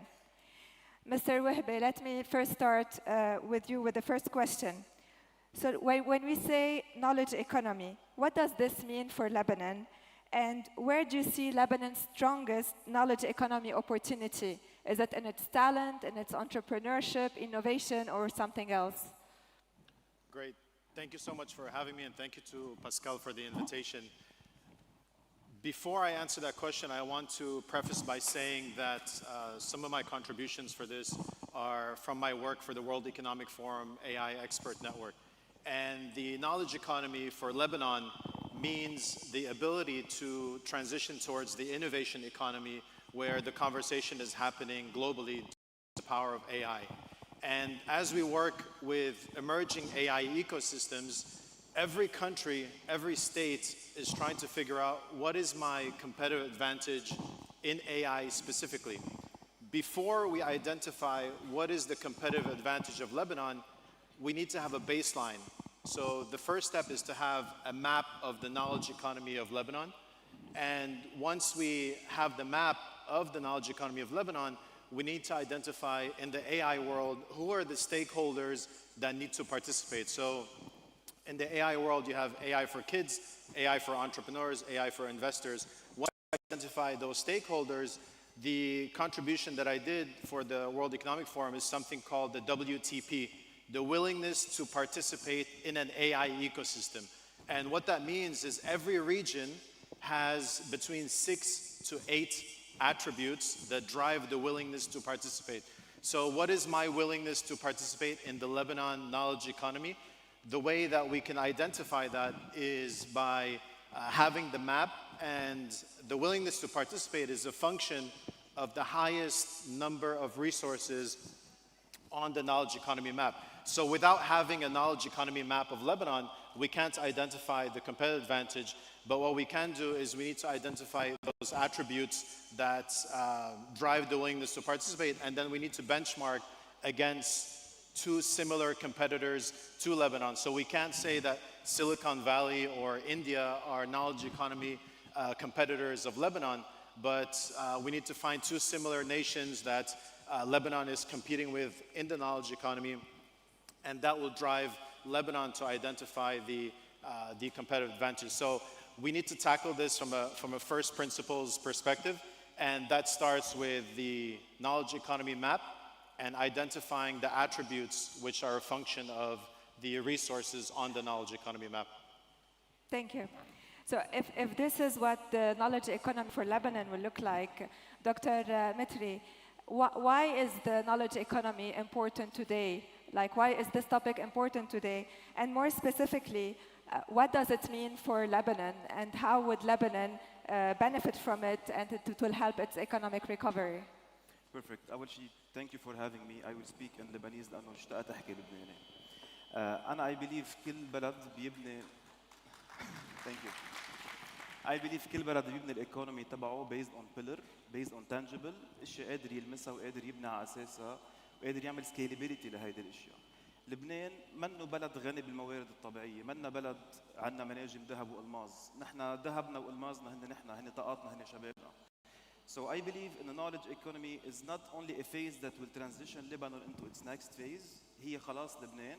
If you take a small benchmark, let's talk about China, 1978, 1979, China كانت بلد طالع من حرب عالمية ثانية، بلد الكوميونيزم أكلها، شعبها فقير، منه مثقف، منه معلم، شخص واحد one leader had vision لهذا البلد، بني pillars for knowledge economy, و very few people know and understand that China الترانزيشن اللي عملتها between 1979 واول 2000 كانت اسمها hybrid knowledge economy، اللي حول الصين ووصلها اللي وصلت له اليوم هي knowledge economy.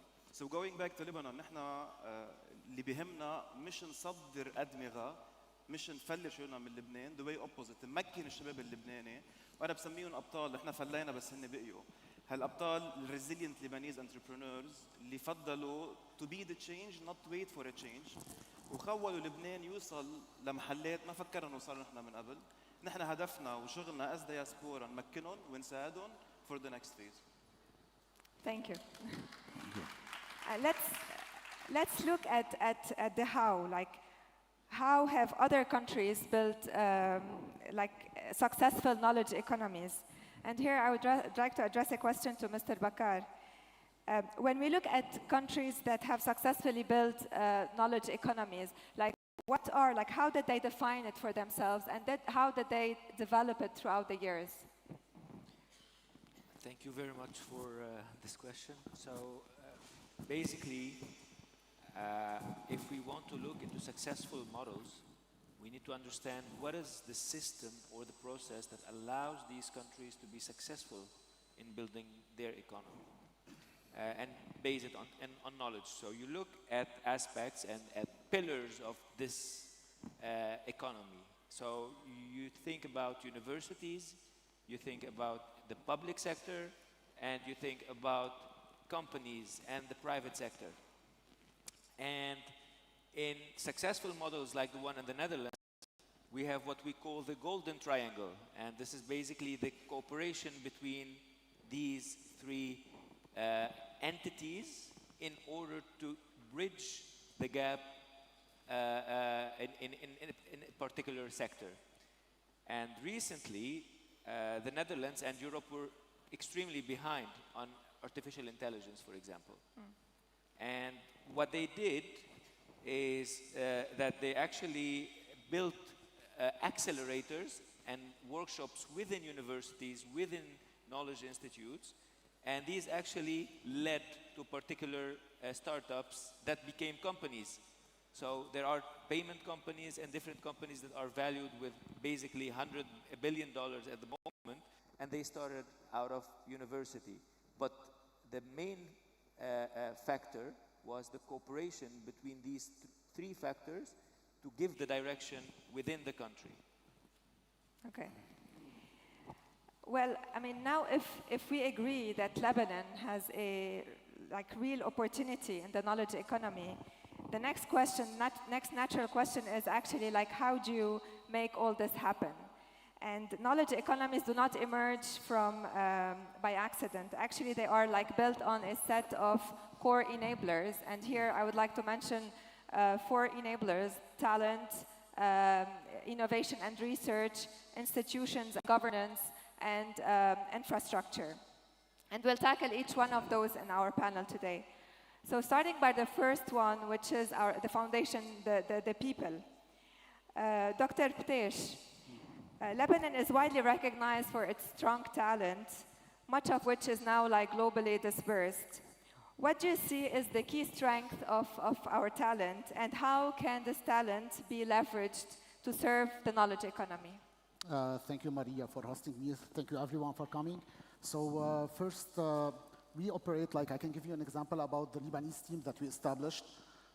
We are a corporate company. We have approximately 5,000 employees operating globally, and we are a hardware manufacturer. In fact, one of the successful stories, we were able, in fact, to establish a team, an excellence team in Beirut, which is running the full digitization process globally. This team is pretty much focused on implementing and deploying national screening program using AI and using cloud services as well. This team's success, if we look at it, if we look at the components of success, if we look at the people who are working in this team, most of them, they have common characteristics or common competencies as Lebanese people. And why this team succeeded, why the European team couldn't succeed in this operation of digitization, the whole process of the corporate, or leading the digitization process transformation of the national healthcare systems. Mainly, Lebanese people are highly adaptive. They have a multilingual factor, which is helping them, as well as they are mostly like problem-solving attitude, as well as high resilience operation. Mostly not high resilience, I don't like the word. I like more, let's say, positive adaptation, mainly, and task owners. So if we look at the competencies, we are talking about entrepreneurial skills even at the corporate level of the employee. So taking a task, doing it, accepting the challenge, despite all the fact. And this is forged by the fact that most of the Lebanese are facing a complex environment day by day. So if we need to leverage on top of it, we can take, let's say, 3 easy steps. One of them is, as you said, as this LDE event is moving forward and establishing that we need to stop the brain drain and exporting people to moving to the brain circulation, which is mainly what we call in our corporate environment the talent flow. This is one step. Secondly, we need to adopt in all our projects, governmental, private, or public, a digital-first skills development. Any project should take into consideration the implementation of AI, infrastructure, data security. All those layers should be integrated in any future law, in any future investment. As well as the last point is to create a secure framework, a secure access and fast access to private investor in diaspora or in the corporate environment to access those talents beside or away from the gap of the governmental bureaucratic system. This is pretty much essential. So again, the heading of the talent flow is the way to go. It is the way to export ideas, expertise, skills, and mentor those skills and resources rather than just exporting people. Okay. I mean, we agree that we have a strong foundation in terms of talent, but nowadays, like the skills are, the required skills are evolving very fast. Dr. Sahili, given how quickly skills are changing and given Lebanon's current economic and institutional constraints, how can vocational training, lifelong learning, and digital education help Lebanon remain competitive in the knowledge economy? Yeah, thank you. Thank you for having us first. And I would like to second my fellow panelists when they focused on the brain gain instead of the brain drain. And if we take that into consideration, we look at 2 factors. We have a high literacy rate in Lebanon. And unfortunately, since 2019, we have approximately 15% of the population that has immigrated. So let's look at some examples that were successful, like for example in Singapore, where what has been done is that we have integrated AI-driven solutions in order to tailor and create special curricula to individual skill gaps. That will help also if we look at lifelong learning, for example. If we can seal a deal between public and private sector with the help of the diaspora in order to, for example, have Coursera or even local startups building such curricula also to look at the emerging fields such as sustainable energy or even if we look at AI, etc. This will help in looking and bridging the gaps and also reducing the unemployment rate by giving some people the opportunity of upskilling remotely. Last and for least, also, we can rely on a joke that we always use in Lebanon, which is a talent and it's an asset, the multilingual asset that we have, Hi Kifak Sava, right? This will help us if we can use this as, instead of importing skills, exporting those skills through virtual training hubs and turning Lebanon into the Middle Eastern hub for such training centers. That will help in accessing other markets in emerging countries such as those that are in Africa and beyond. Thank you. Dr. Mitri, what do you think are the skills that are missing the most in Lebanon? Like, and what are the changes needed to actually make sure that the graduate skills are aligned with what the knowledge economy demands? Was my question? Yes. الصوت في echo. Yeah, I'm not able to hear as well very well. So I'm talking about the missing skills that that could be missing in Lebanon for the graduates to make sure that there is alignment between what is needed and what is available. Perfect. And I believe we have great universities in Lebanon. We have great schools. عندنا professors بياخذوا العقل. المشكلة بلبنان هو إنه we have an outdated curriculum. We are still working in a theoretical curriculum, not in an applied curriculum. وإذا بنطلع بالبلدان الحوالية, let's take Saudi Arabia for example, because I live there. السعودية شو عملت بنظام التعليمي؟ أخذوا بوز, عملوا global benchmarking, طلعوا وين العالم رايح. ثاني أقوى اقتصاد بالعالم هو الصين. فوتوا اللغة الصينية ضمن المنهج التعليمي السعودي for example. This is applied curriculum. كثير سكيلز الشباب اللبناني بحاجه لها، الجين زي والجين الفا اللي هلا بالمدارس اللي بعد 10 او 15 او 20 سنه حيكونوا هن محلنا.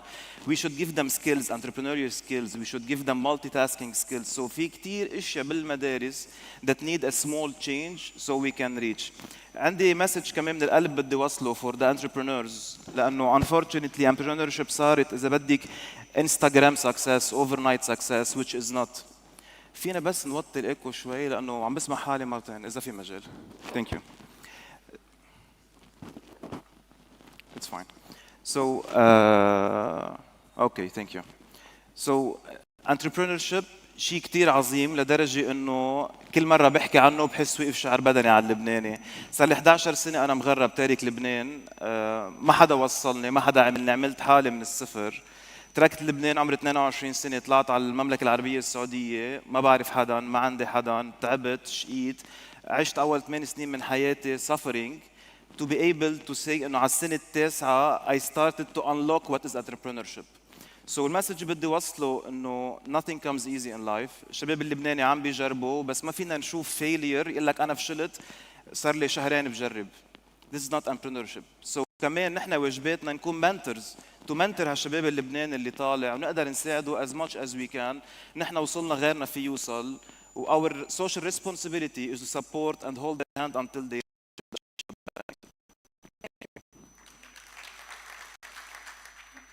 So strong talent is essential, but on its own, it's not enough. The next step is to actually turn this talent into innovation and research.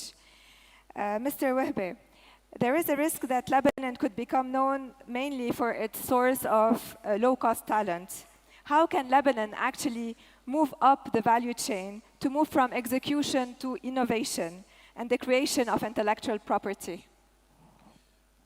A great question, and everything that my fellow panelists said can actually be consolidated into a center of excellence. So let me explain. If I'm sitting today in Boston, the AI value chain, I have an AI lab for healthcare, I have an AI lab for marketing, I have one for nutrition, I have one for finance, I have one for every part of the economy.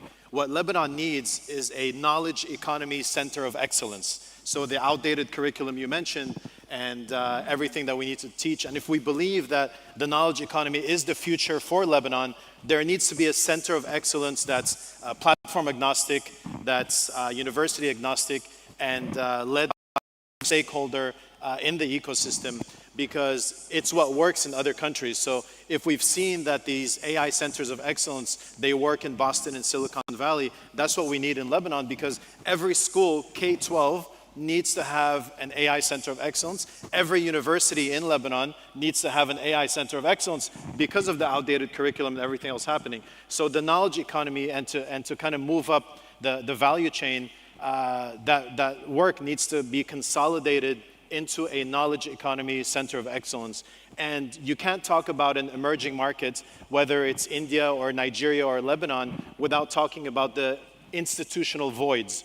I don't know how that translates into Arabic, but institutional voids are areas of the economy in the finance sector, in the labor, in the talent market, and the infrastructure where entrepreneurs can identify those opportunities. So the institutional voids that exist in emerging markets are actually entrepreneurial opportunities. And that's how we need to look at Lebanon and moving up the value chain. Moving up the value chain, as the world is racing towards the innovation economy, we can't only be talking about the knowledge economy, because the cost of intelligence has gone to zero. Everybody now is a so-called expert. So if the knowledge economy, the cost of knowledge has gone to zero, where does Lebanon find the advantage? That needs to be something that every stakeholder is at the table. Otherwise, we're going to miss not only the AI wave, but every wave that's coming. Yeah, totally agree. And that shift actually depends on also like how well the research is connected to the real economy. And this brings me to my next question, Dr. Ptesh. So Lebanon has strong universities and creative researchers, yet relatively very little research turns into scalable innovation. What needs to change for ideas and research to actually turn into like startups and products? Thank you for the question, Maria.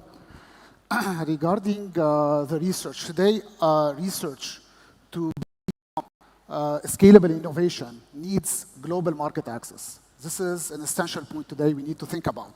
And if we need to take an example, for example, once we acquisitioned our core back process and our core cloud infrastructure, we went to Oulu. Oulu is a small city in the north of Finland, which is thriving mainly due to the fact that universities are there next to global corporate environment, as well as other main institutions. All this frictional environment allowed startups, university, research to be fully aligned in order to go to market. So any product development should take into consideration the research that are being made. And whenever you give research open access to markets or global access, then you can fund it properly, you can develop the segment and become an industry. If you look at major, let's say, countries where development are occurring, they have the highest published papers by default. So if we need to enable research, we need to stop doing research just for research, just for publishing papers. We need to start aligning our research with a go-to-market and global market accessibility. And the way to do that is first, please, to declassify Lebanon from the high-risk countries list. Today, we, as a corporate, we cannot invite international talents to come to Beirut. It's still classified as a high-risk country. We need to bring back those corporates to open their offices as a starting point, to create this frictional environment, and then to be capable to interlink through transfer offices or translation mechanism in between our universities and get the funding required from the go-to-market or the global market accessibility. Without that, we are still operating in silos. We are still operating on a very, very small scale. Thank you. Now, let's make this look a little bit more concrete and talk about specific sectors. Dr. Sahili, do you see any specific sectors, such as fintech or health tech, where Lebanon could realistically innovate at a global level? And what are the barriers that would actually prevent it from doing so? Of course we do. Let's take the two factors again. We have an entrepreneurial spirit as Lebanese. This is by default.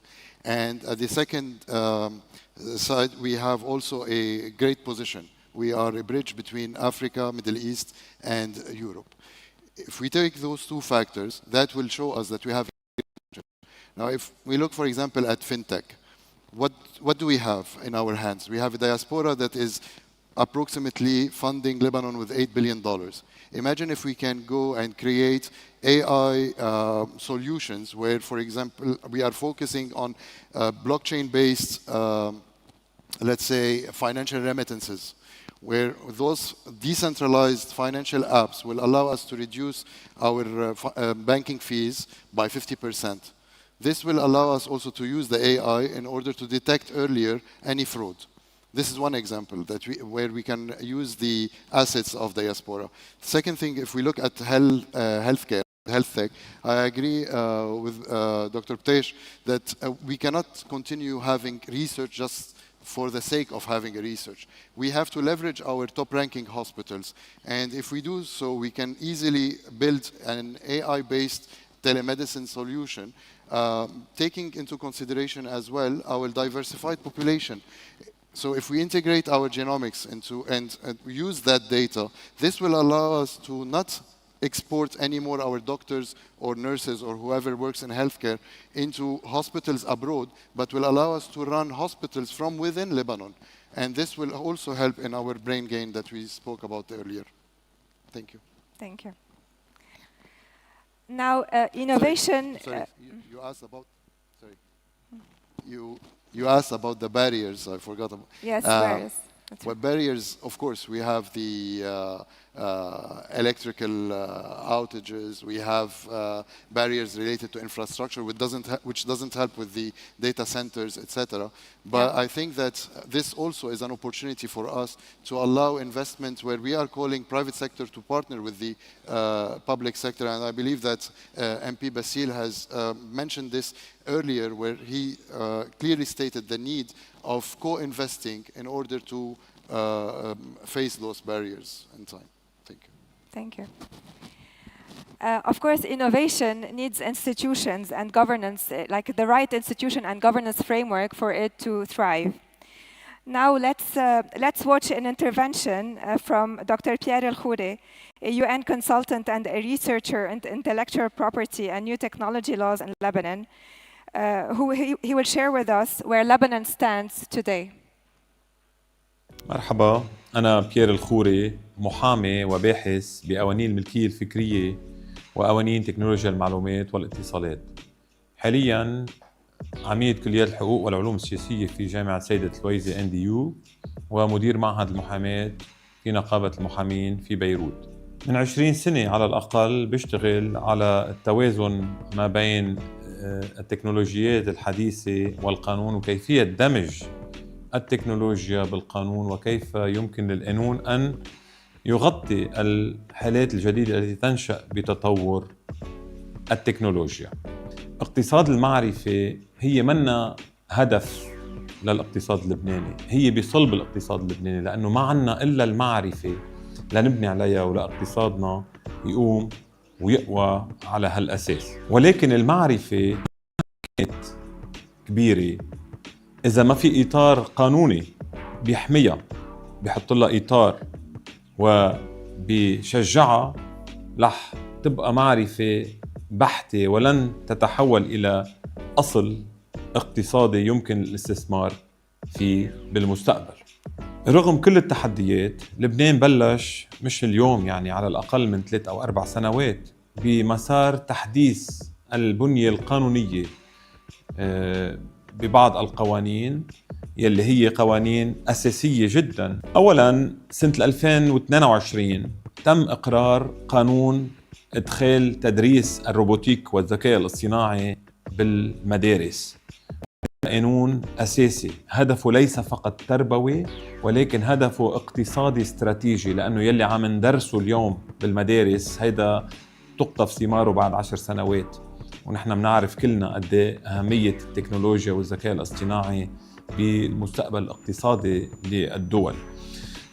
إذن هيدا قانون أساسي جدا، وأنا كتبته وكان لي شرف أني شارك بكتابته. ثانياً في عنا موضوع الثقة الرقمية، وهون بحب أحكي عن مشروع مرسوم أيضاً أنا شاركت بكتابته وموجود حالياً لدى الوزير المختص بالذكاء الاصطناعي اللي هي الوزارة المستحدثة حديثاً مؤخراً.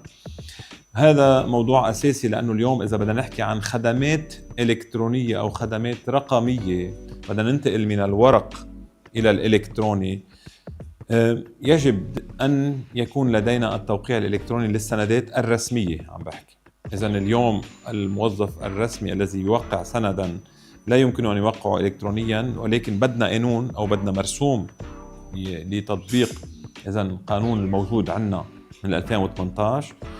وهذا الأمر أساسي جداً للانتقال التدريجي إلى الخدمات الإلكترونية أو الرقمية، لنوصل إدارة حديثة بعلاقتها مع المجتمع وبعلاقة الإدارة مع غيرها من الإدارات الرسمية. ثالثاً في عنا كمان موضوع أساسي جداً يلي هو لا يمكن أن يكون لدينا اقتصاد رقمي أو اقتصاد معرفي من دون ما نتطرق له، هو حماية البيانات ذات الطابع الشخصي.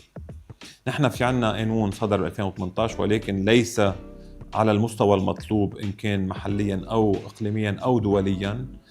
كمان أنا من حوالي 3 سنوات صغت مشروع قانون يتعلق بحماية البيانات ذات الطابع الشخصي يعدل القانون الحالي، وتم إقراره والموافقة عليه من قبل مجلس أوروبا، وحالياً هو لدى الوزارات المختصة لتحويله إلى المجلس النيابي وإقراره. أكيد قد ما بيكون أسرع بيكون أحسن، لأنه كل يوم عم نخسره هو خسارة للاقتصاد الوطني. رابعاً، إذا ما فينا نحكي عن اقتصاد معرفي من دون ما نتحدث عن حقوق الملكية الفكرية intellectual property. والملكية الفكرية إن كنا عم نحكي ملكية صناعية أو ملكية أدبية فنية هي أساسية، خاصة بالوضع اللبناني، لأنه مثل ما قلت ما عنا إلا نتاج فكري، ما عنا إلا أفكار، ما عنا إلا اختراعات، ما عنا إلا أدب، إلا فن، إلا موسيقى، شعر، مسرح، سينما، برامج كمبيوتر. هيدي كلها يجب أن يكون عنا قوانين ملكية فكرية تؤمن الحماية اللازمة لكي يتمكن المخترع والمبتكر والمبدع من أنه يحصل على المردود اللازم من نتاجه الفكري. وهذا الأمر الطريق الوحيد الذي سوف يشجع الاستثمارات أنه تجي على لبنان. إذا ما عنا ملكية فكرية سوف يقل عدد الاستثمارات الأجنبية في هذا المجال في لبنان. اقتصاد المعرفة ما بينبنى بقرار واحد، اقتصاد المعرفة بينبنى برؤية سياسية، بينبنى بإطار قانوني واضح، وبينبنى بشراكة بين الدولة مع القطاع الخاص مع الجامعات ومع الانتشار. وهون القانون ما بيكون عائق، ولكن بيكون أداة لصناعة المستقبل.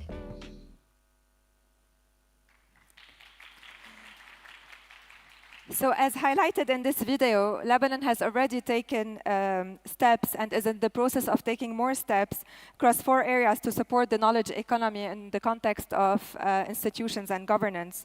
That is by introducing robotics and AI in schools, legalizing e-signatures, strengthening personal data protection, and improving intellectual property protection.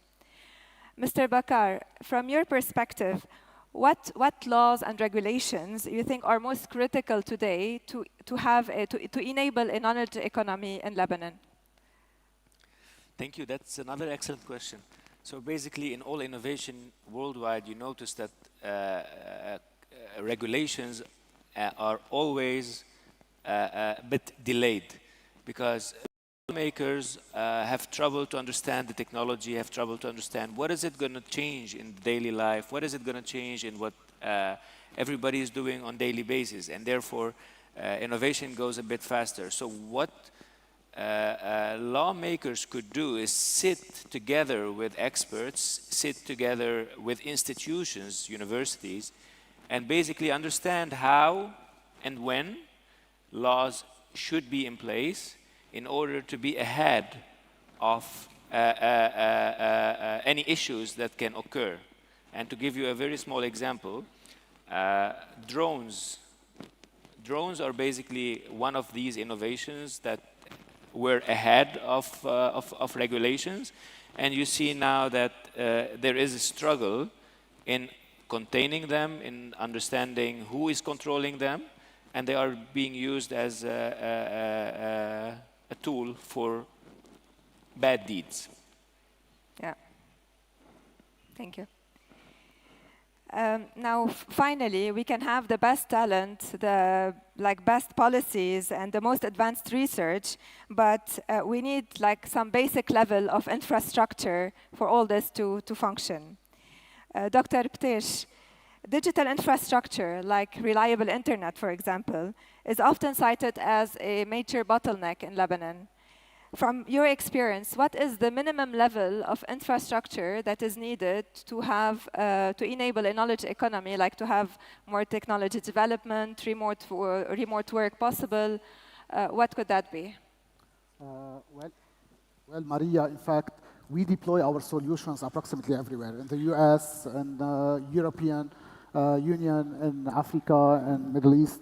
So majorly, if you need really to support this knowledge economy, we have to start with the basics here. We are really far behind.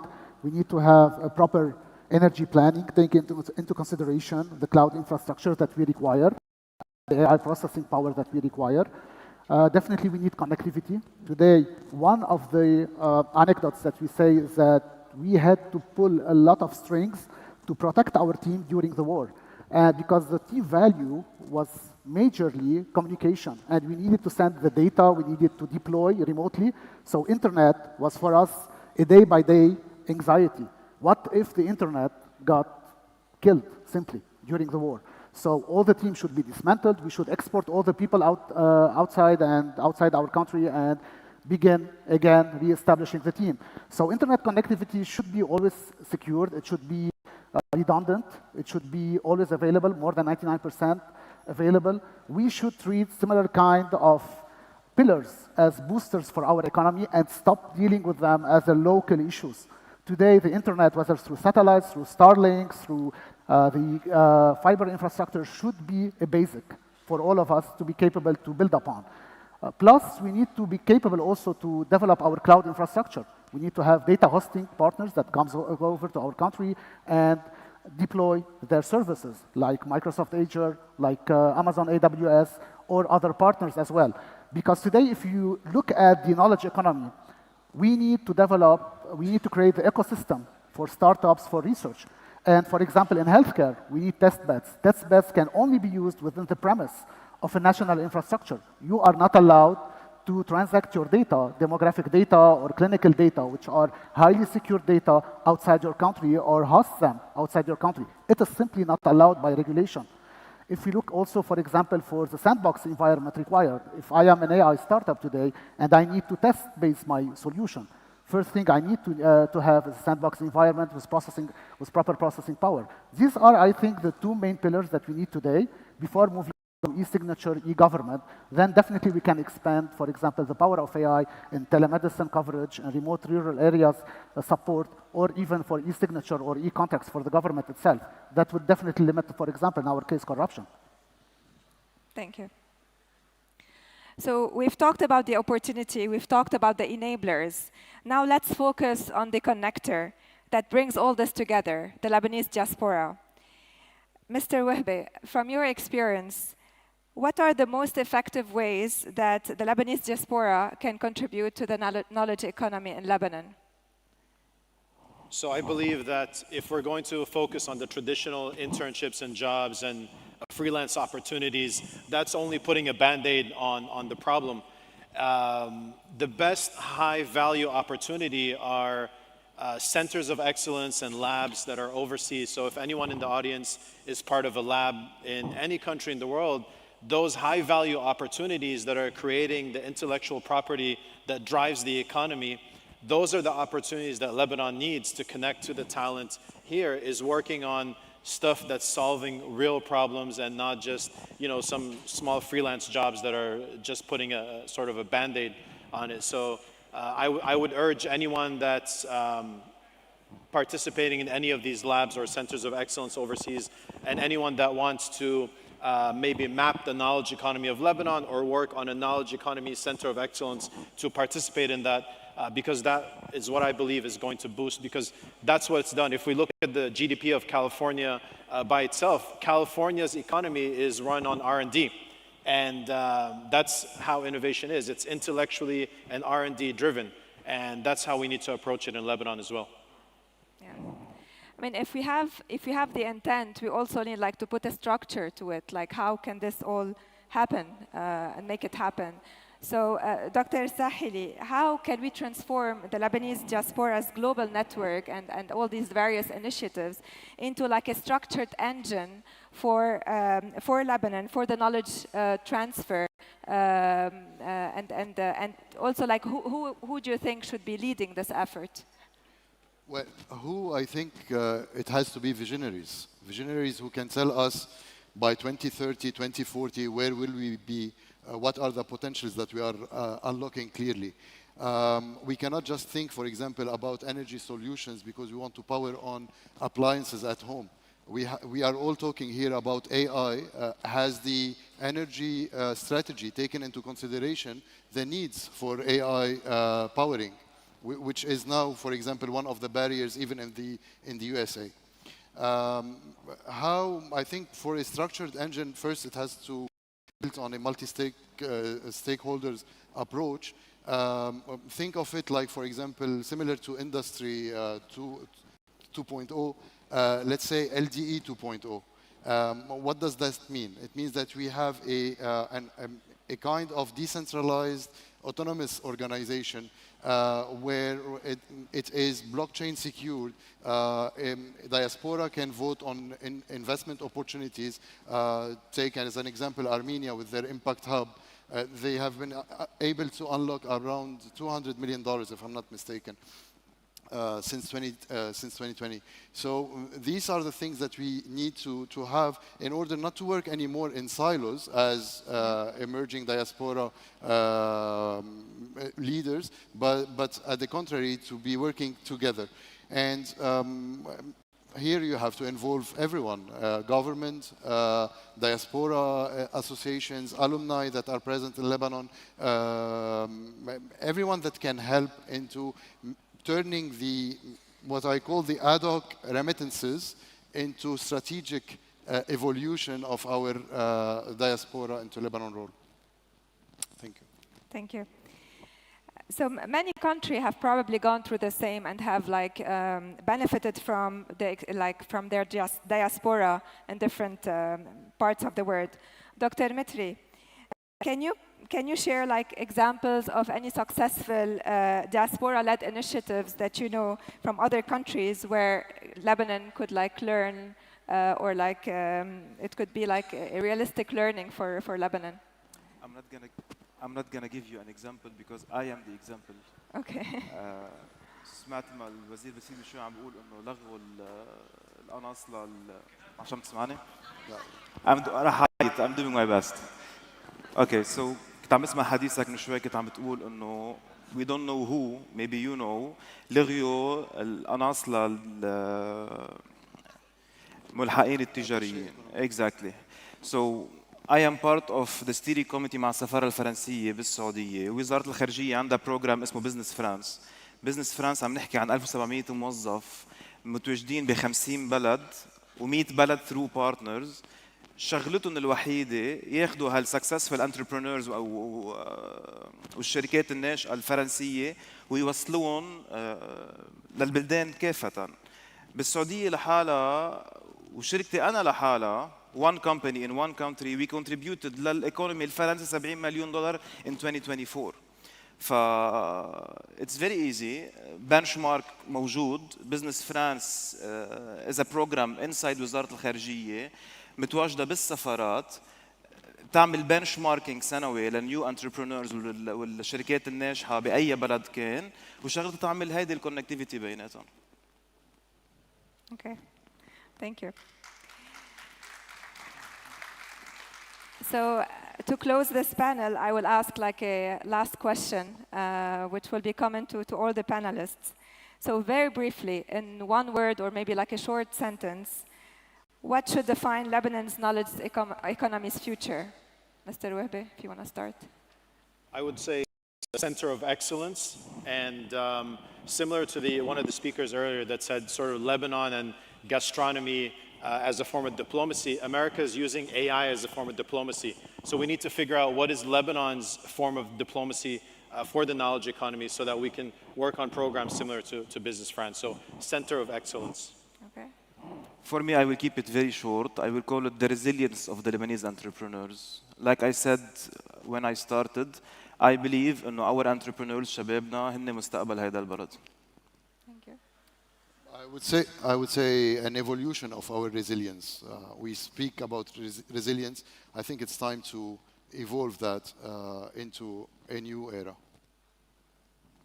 I believe that if we need to play big, if we need to become a scalable nation, to be influential in our region and globally, we need to re-establish trust.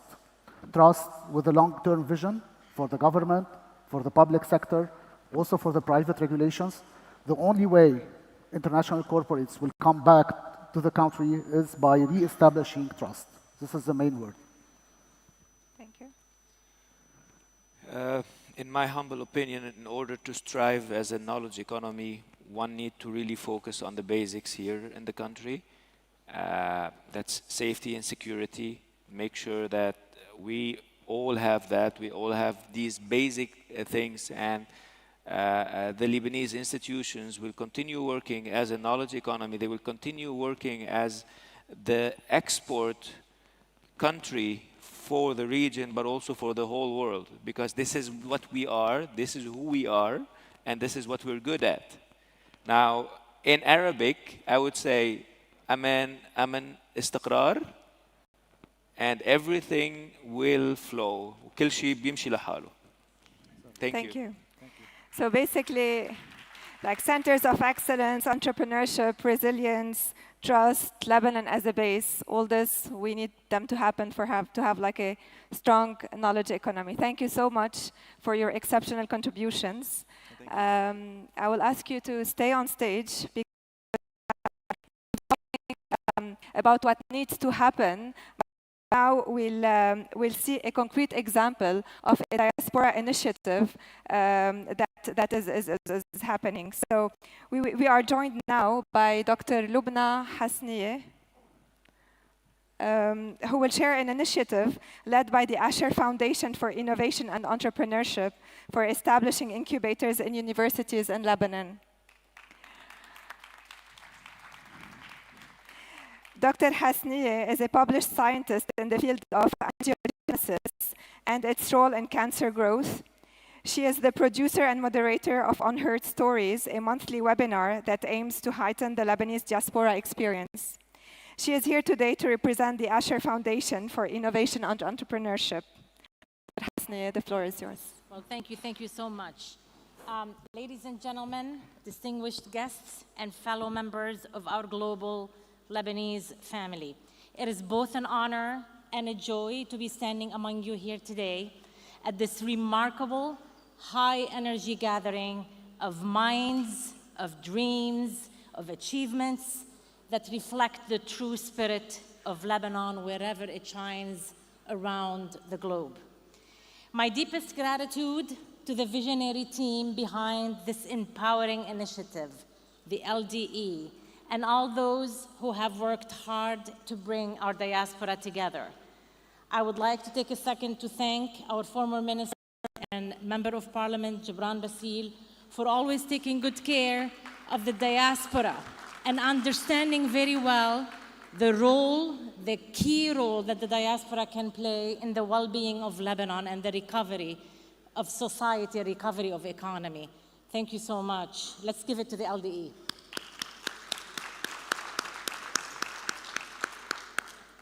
Well, today we are celebrating not only the individual success stories, but the collective heartbeat of a nation that thrives through its people.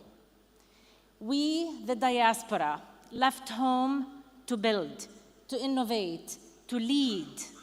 We never ceased to carry Lebanon in our hearts.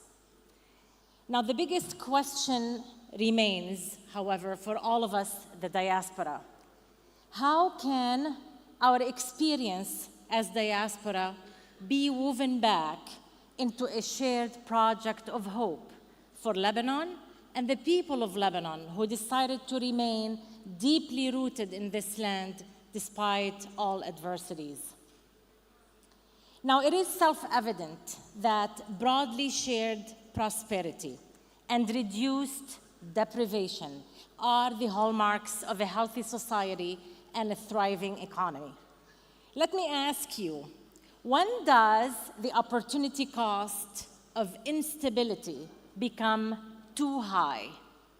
Well, it's when people have realistic pathways for advancement, when our young men and women can realistically plan for their future, our nation will achieve greater stability and a sustained economic prosperity.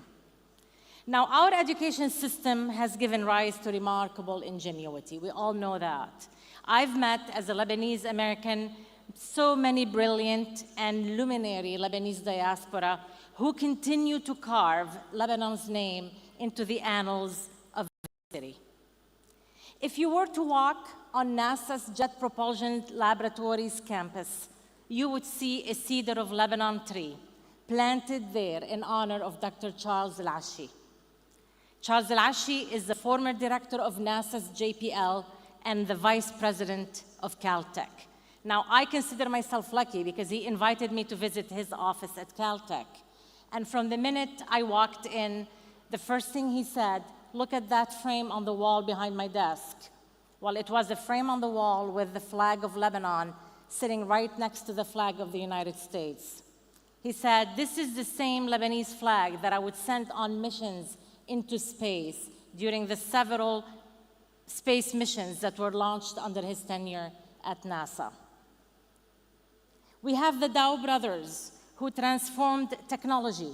They founded Dow Systems that built innovative computer systems for hospitals, and then took a 180-degree shift and went on to disrupt and change the wine industry in California, and currently doing the same in Tuscany, Italy. You cannot drive up the coast of California without feeling the spirit of Dow. Now, the brothers harnessed creative thinking and a bold entrepreneurial mindset to unlock tremendous value and growth. Sadly, over the years, Lebanon has lost so many great talents. To encourage talent to stay in Lebanon, we need to nurture innovation, provide our students with the right resources and adequate funding to turn their ideas into viable businesses. We need to create jobs in different industries, and we need to support entrepreneurship. Now, at the Asher Foundation for Innovation and Entrepreneurship, we are keen to do just that. We are currently working to establish and fund centers for innovation and entrepreneurship on campuses throughout Lebanon. These will be ideation centers and incubators that will have a far-reaching impact on the institution, on the students, and more broadly speaking, on the economy. Part of the foundation's success story is that there is already a Center for Innovation and Entrepreneurship at USEC, the Holy Spirit University of Kaslik. It was established back in 2017 and has helped and supported more than 40 startups. There's a new accelerator also called LabHub that is designed to help high-potential Lebanese startups coming from all incubators in Lebanon. It is absolutely a diaspora-powered program that connects entrepreneurs with the global Lebanese diaspora for mentorship, for market access, for distribution channels, capital, while providing all the support they need back home. LabHub will also serve the number of existing companies, pre-existing companies that are looking to expand and grow. Now, the foundation is currently and very naturally seeking more investors, more mentors, and more distribution channels. Because LabHub and the incubators can never have enough support to serve the growing number of companies and innovations coming through the university incubator programs. Now, the director of LabHub, Mr. Khalil Isa, is sitting with us today. Yes. If you have any questions or you need to be filled in on more details, please don't hesitate to reach out, and I will be there too to answer any question you may have. To end, I call on all of us to go beyond the bounds of our situation, our current situation that has held our nation and our people back far too long. Let us call upon each other to shift our thinking and redirect our perspective towards empowering our youth and make them the successful entrepreneurs of the future. Buddha put it best when he said some 2,600 years ago, and that's 2,600 years prior to the discoveries of quantum physics, when he said, what you think, you become. What you feel, you attract. And what you imagine, you can create. So let us imagine a beautiful and majestic Lebanon, and let us create a path forward for all of us, filled with hope, innovations, and opportunity for all. So thank you so much.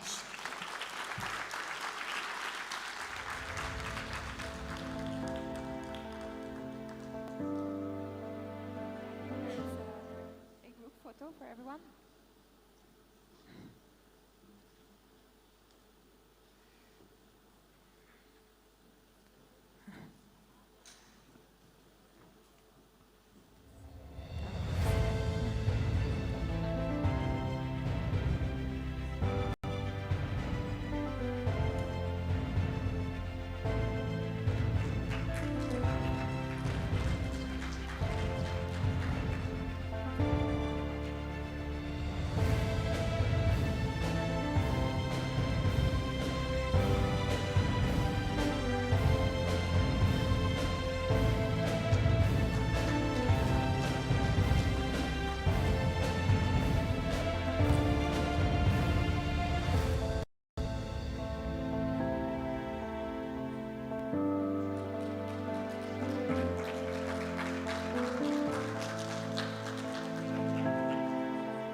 Our next panel is Cross-Border Investments, moderated by Leah Cremasty, brand strategist and business podcast host. Good afternoon, everyone. I'm very happy and honored to be here with you at the Lebanese Diaspora Conference Energy today, a platform that brings together Lebanese talents, decision makers, and people who are able to make a difference today in Lebanon and across borders. Before we begin with our esteemed panelists, we will be watching a small video intervention for Alain Bejani, former CEO of Majid Al Futtaim, business strategist and investor who is not able to make it in person today. Let's watch together this video. Alain Bejani, it's a pleasure to have you with us today. I think the Lebanese diaspora is extremely interested and committed to Lebanon. And we've seen that for so many years in every aspect. Through thick and thin, the Lebanese diaspora has always been there in support of Lebanon, of course, of their own families, friends, but also the country. I think what we need is few things that are extremely important, and also basic. One, we need rule of law. That's something that we don't really have. Two, we need functioning institutions. Three, we need a banking system that works. So in my opinion, once we turn Lebanon into an ecosystem that works even on the basics, we are going to see a big leapfrog in terms of inflows, investment inflows into the country. I think trust is an outcome. You cannot decide that you are now going to become trustworthy. You have to act in a trustworthy manner, whether you're an individual or whether you are a government. In my book that's coming, it's about leadership. I write a lot about trust, because trust is the foundation of anything that actually works. So what I just said, rule of law, functioning institutions, an ecosystem where you have actually a banking sector that works, an economy that functions like any other normal country, a free flow of people, services coming in. These things create trust. When you think about it from a diaspora standpoint, Lebanese living outside of Lebanon have so many opportunities in the countries they are in, but also globally. And they have access to these opportunities, whether they are investment opportunities or other opportunities. And they always prioritize Lebanon despite the difficulties that the country has been going in. Part of it is patriotism, part of it is identity, part of it is actually a real desire to partake into rebuilding the country. It's very simple to inspire trust. It's not difficult to do it, but you have to have the willingness to want to inspire trust to others. I don't think there is a specific model that we should go for. I think what we need, given the reality of the country today, is we need to turn Lebanon into an investable destination. And the models can come later on, but we need to start with the basics. And the desire, as I said, from the Lebanese diaspora to partake into Lebanon's growth is going to be so strong that it's going to, in my opinion, is going to impose a new reality.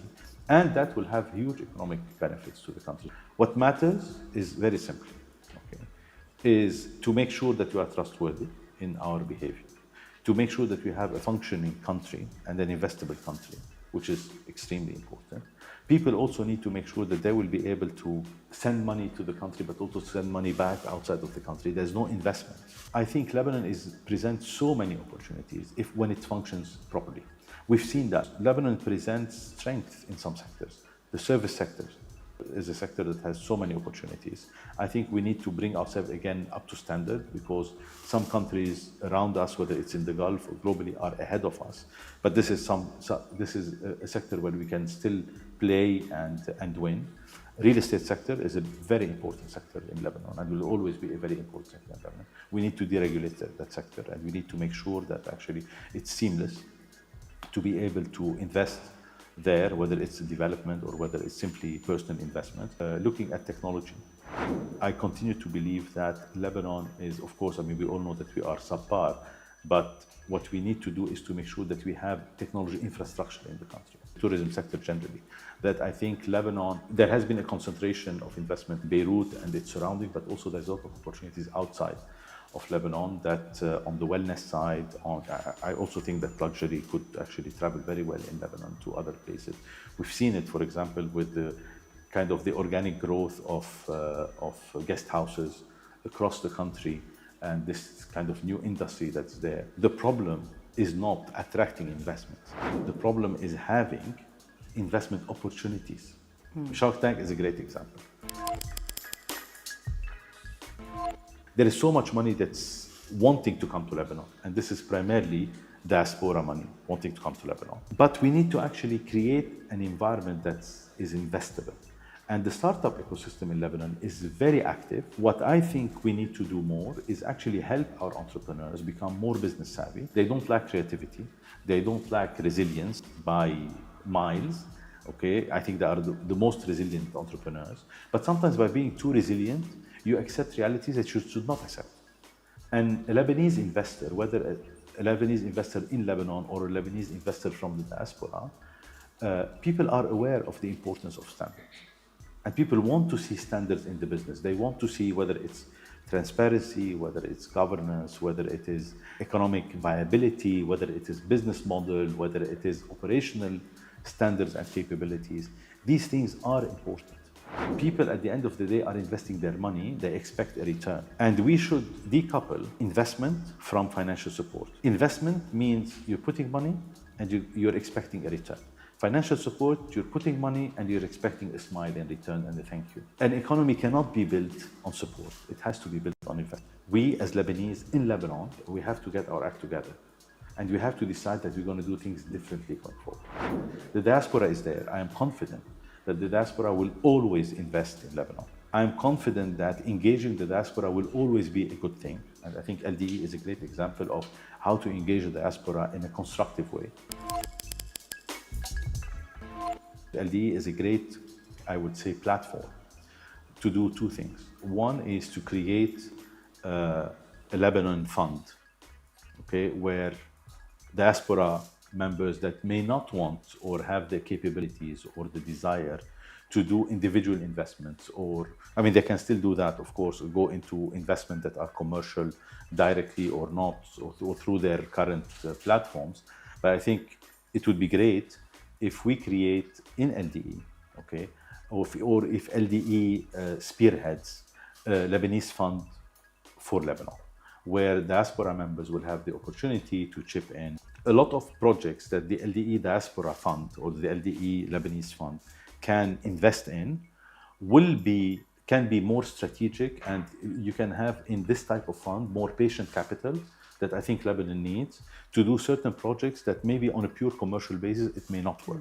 Or it can have two or three buckets. One would be about more strategic projects that need patient capital. The third one I think is very important is to create a startup fund where Lebanese people, whether in Lebanon or abroad, who actually want to invest in Lebanon and to invest in the Lebanese startup ecosystem will have that opportunity.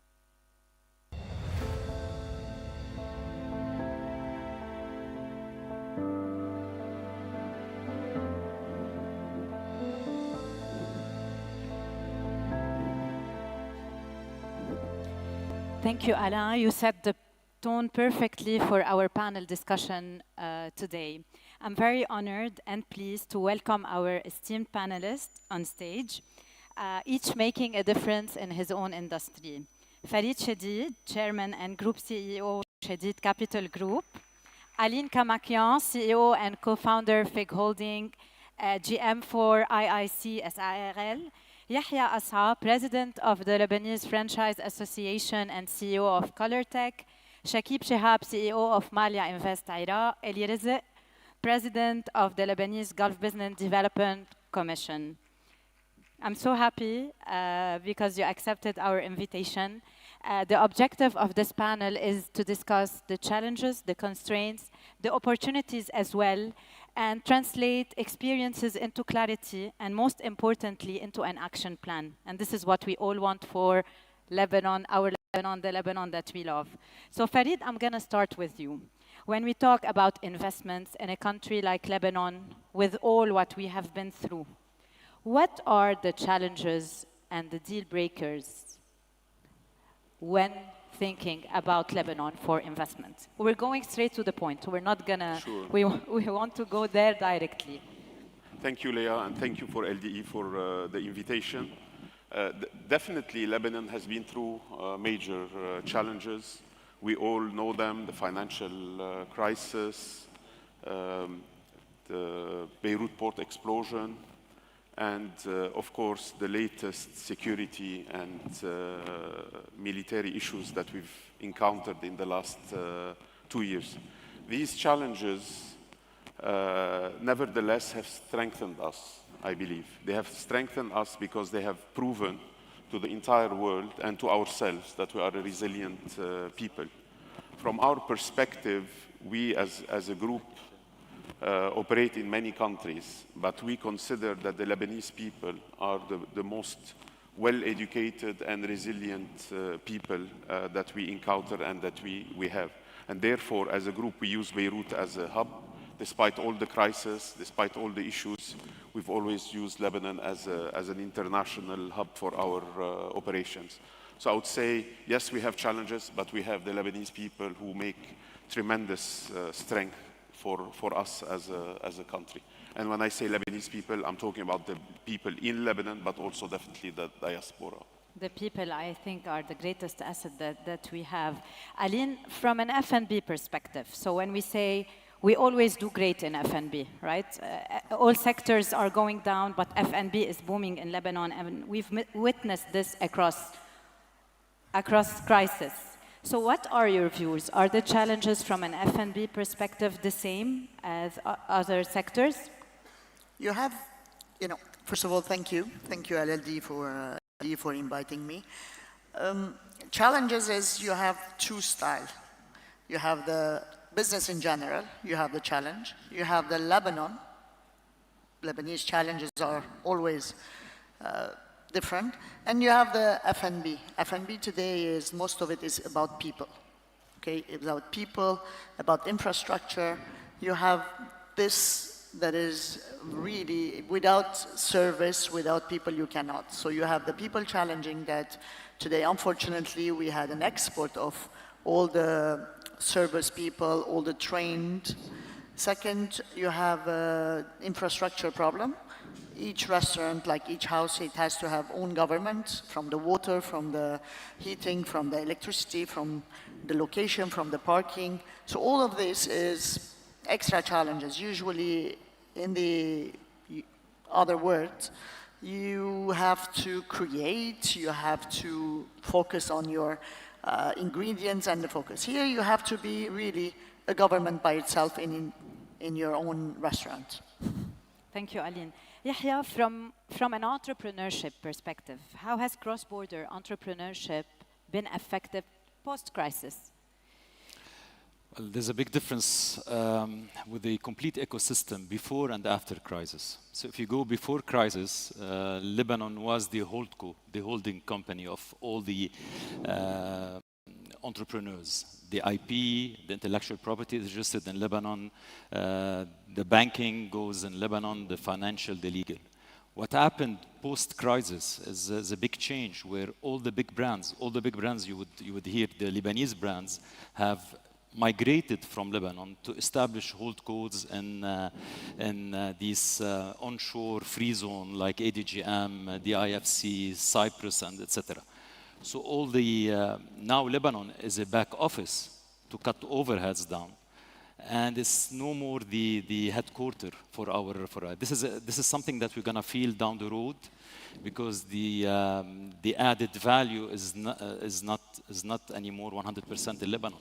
This is what's happening with the monetization and with the IPOs, and if you've heard of the recent food and beverage merger and acquisitions, all of these are happening outside of Lebanon, although the brands are Lebanese. This is something we need to fix down the road. When we talk about investments and Lebanon, Shakib, the question is for you. We know that there are some trust issues. Trust is a barrier today. What is, in your opinion and from your experience, how we can regain the Lebanese diaspora trust to invest back in Lebanon? Okay. Thank you first, Leah, thank you. I think the investment first is the investor has no issues with risk, but he has issues with uncertainty and volatility. So trust is a key. Trust does not mean that it is a risk-free country. Trust means that the investor knows where he's heading, knows the laws exactly, knows where is his dues and where is his obligation, but what is his, who is protecting him. Data is important as well for trust. When you know the size of the market, when you know the dynamics of the market, when you know that also you're not going to have surprises with the laws, with the regulation, with the legal structure, with all that's happening. Second, this trust is also perception. Trust starts out of the country. When the diaspora investors are looking to the country, the first message is vehicled by the embassies. So here I voice again the importance of the commercial attaché and the structure we have in our embassy to vehicle the proper message of what Lebanon has to offer. Thank you. Eli, considering the relation with the Gulf today, where are we in the situation when it comes to investing in Lebanon? شوفي, there is no doubt in اليوم today, if we ask any GCC country or person, would you invest in Lebanon? I can assure you the answer is not no. The answer will be maybe, because now Lebanon is not being rejected by the GCC countries. It's being priced. At what price, what cost, what are the risks? We all know that to create investment environment, we need 3 pillars in Lebanon. You need sustainable peace, like His Excellency Minister Basil always emphasized on the importance of having a sustainable peace. You need political stability. You need a transparent and accountable government, because in nowadays investment economic ecosystem needs trust as a currency. The currency of this modern investment ecosystem is trust. So you need a transparent and accountable government, and you need to restructure the banking sector and to have a financial reform. If we ask anybody in the room today, is Lebanon potential for investment? I can assure you everybody will say yes. Now the question is, how can we make it a country that can generate investments credibly and safely? Thank you, Eli. Farid, optimistic, and really you're considering Lebanon as the hub. Where do you see today realistically? Where are the opportunities today in the country? There are lots of investment opportunities. Definitely it requires political stability. I will mention a few and then I'll focus on one.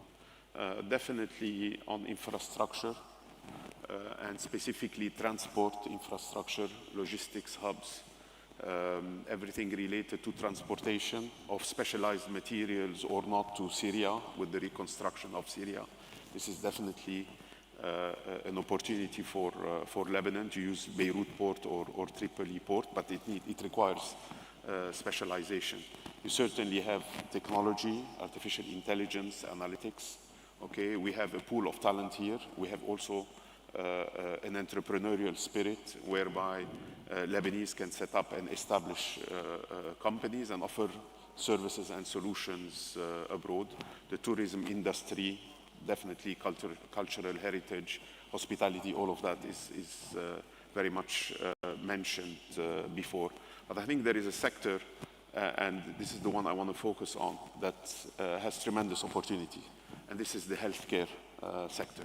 And the healthcare sector has shown its resilience during all the crises we've been through, and it is definitely not affected by an economic crisis, because whatever the situation, people still want to have care and need to go to hospital or need to go to a clinic. And for that, we have in Lebanon an aging population. We have an increase in chronic cases that requires definitely treatment. We have the potential for regional inflow of patients to Lebanon from the Gulf and further than the Gulf for treatment. And you have medical tourism, specifically for aesthetics, cosmetics, dental care, orthopedics, fertility, all of these require, they can come to Lebanon and will have potential and they can get the treatment. So specifically, our healthcare sector have shown its resilience, and in the last 4 or 5 years, we've seen a lot of doctors and nurses leaving Lebanon to the region, but I believe there is a potential to bring them back here. 100%. Aline, from your perspective, how do opportunities look? Because we cannot, health sector is ongoing across despite all crisis, and I think FNB also can fall under this.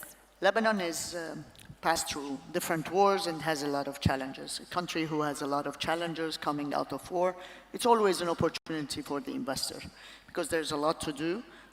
And investment comes high risk, high return. So this, if we take this out of it, you have, of course, I'm not going to talk a real estate or whatever Mr. Farid had. The restaurant business within, if you see during these 2 years, we had another 180 restaurants opened. Okay, that means there is an opportunity in this.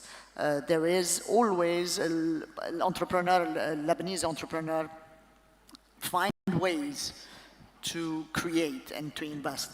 We have today, after the explosion, a lot of restaurants gone. So today you're still replacing. Before August 20, we had 5,000 restaurants. Today we're not even 50%. So there is a great opportunity for restaurant, but you have to know that if we don't have an income people, tourists, diaspora who's coming, what is existing already, it's too much for the Lebanese people. So it has to go together. It has to have safe, touristic, and yes, there is a big opportunity in this. Thank you. Yahya, from your experience, can you tell us also how do you see opportunities today from where we stand? Opportunities in Lebanon, we can take it in a holistic matter. We always have opportunity, even in crisis. You know, people, it's a kind of change of wealth from one party to the other, and so Lebanon has always opportunities. But if we look at the franchise sector, we see very dynamic markets being created around us. The Gulf growing at exponentially north of 10% yearly CAGR. You look at the US, Asia Pacific, growth is there, and we have the concepts, and Lebanon is being a very good incubator for concept and new concepts to go and plug in this system. It's true that Lebanon, in terms of governance, we're a bit far from where we need to be, but then things will happen slowly but surely. Let's see. Thank you. Shakib, since we're talking about also talents and Lebanese talents, yeah. So how do you see today the Lebanese talents in Lebanon and across the diaspora from your expertise? I think the Lebanese talents are the best we have as national wealth.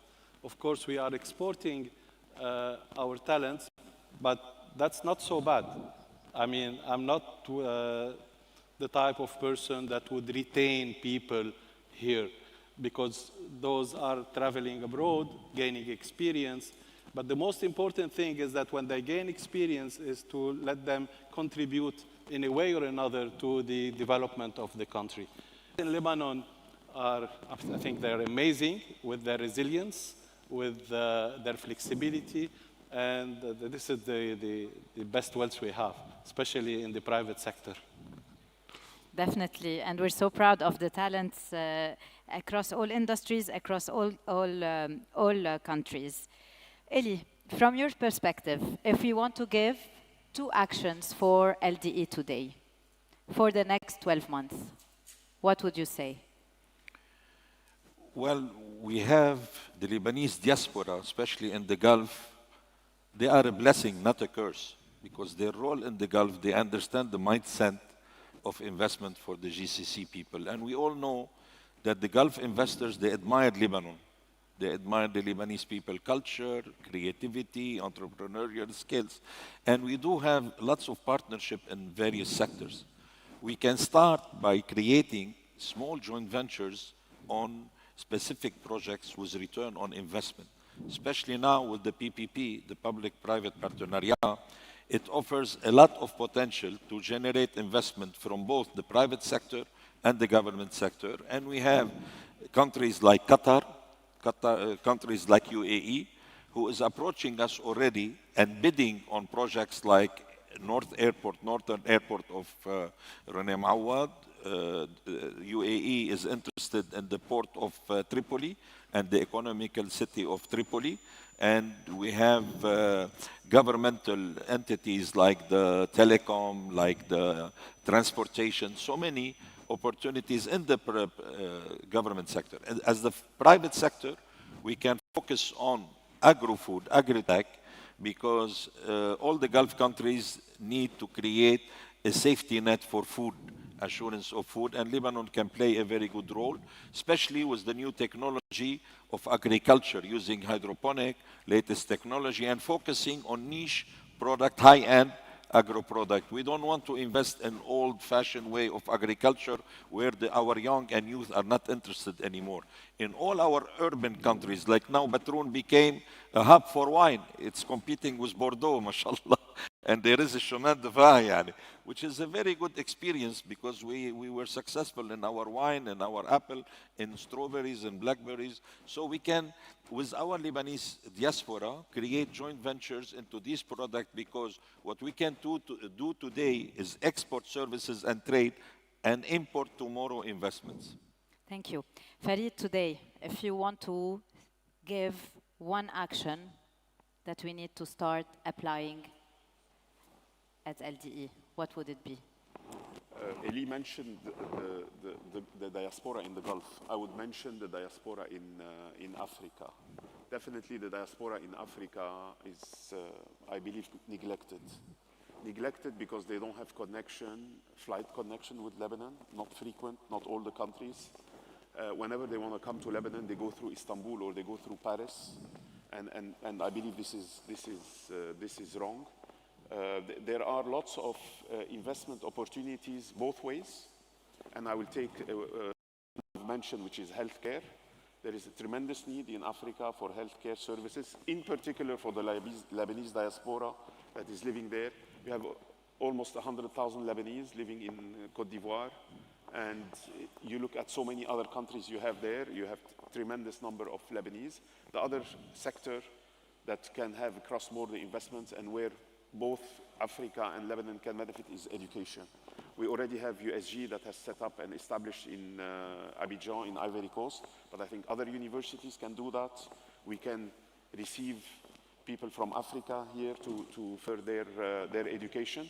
So definitely connectivity with airlines, definitely Middle East airlines. Second, education, and therefore make it easier for Africans to come over here for education or for business, to be able to get visas and be welcomed over here. Definitely. Aline, one action plan for today. We don't want to think long term. Today. I think LDE is the best to be the connection between Lebanon and the diaspora, is the bridge. Coming from outside, a fund or something to invest in Lebanon and to have a return, and to take despite everything, you have a lot of SMEs, a lot of entrepreneurs that can be grown outside, can be need opportunity, and this LDE can easily do it. It's there. I think it will be their best from my point of view. Thank you. Yahya. I would say the most important point is connecting capital to operating companies in Lebanon and to entrepreneurs in Lebanon. So LDE can do that in so many ways.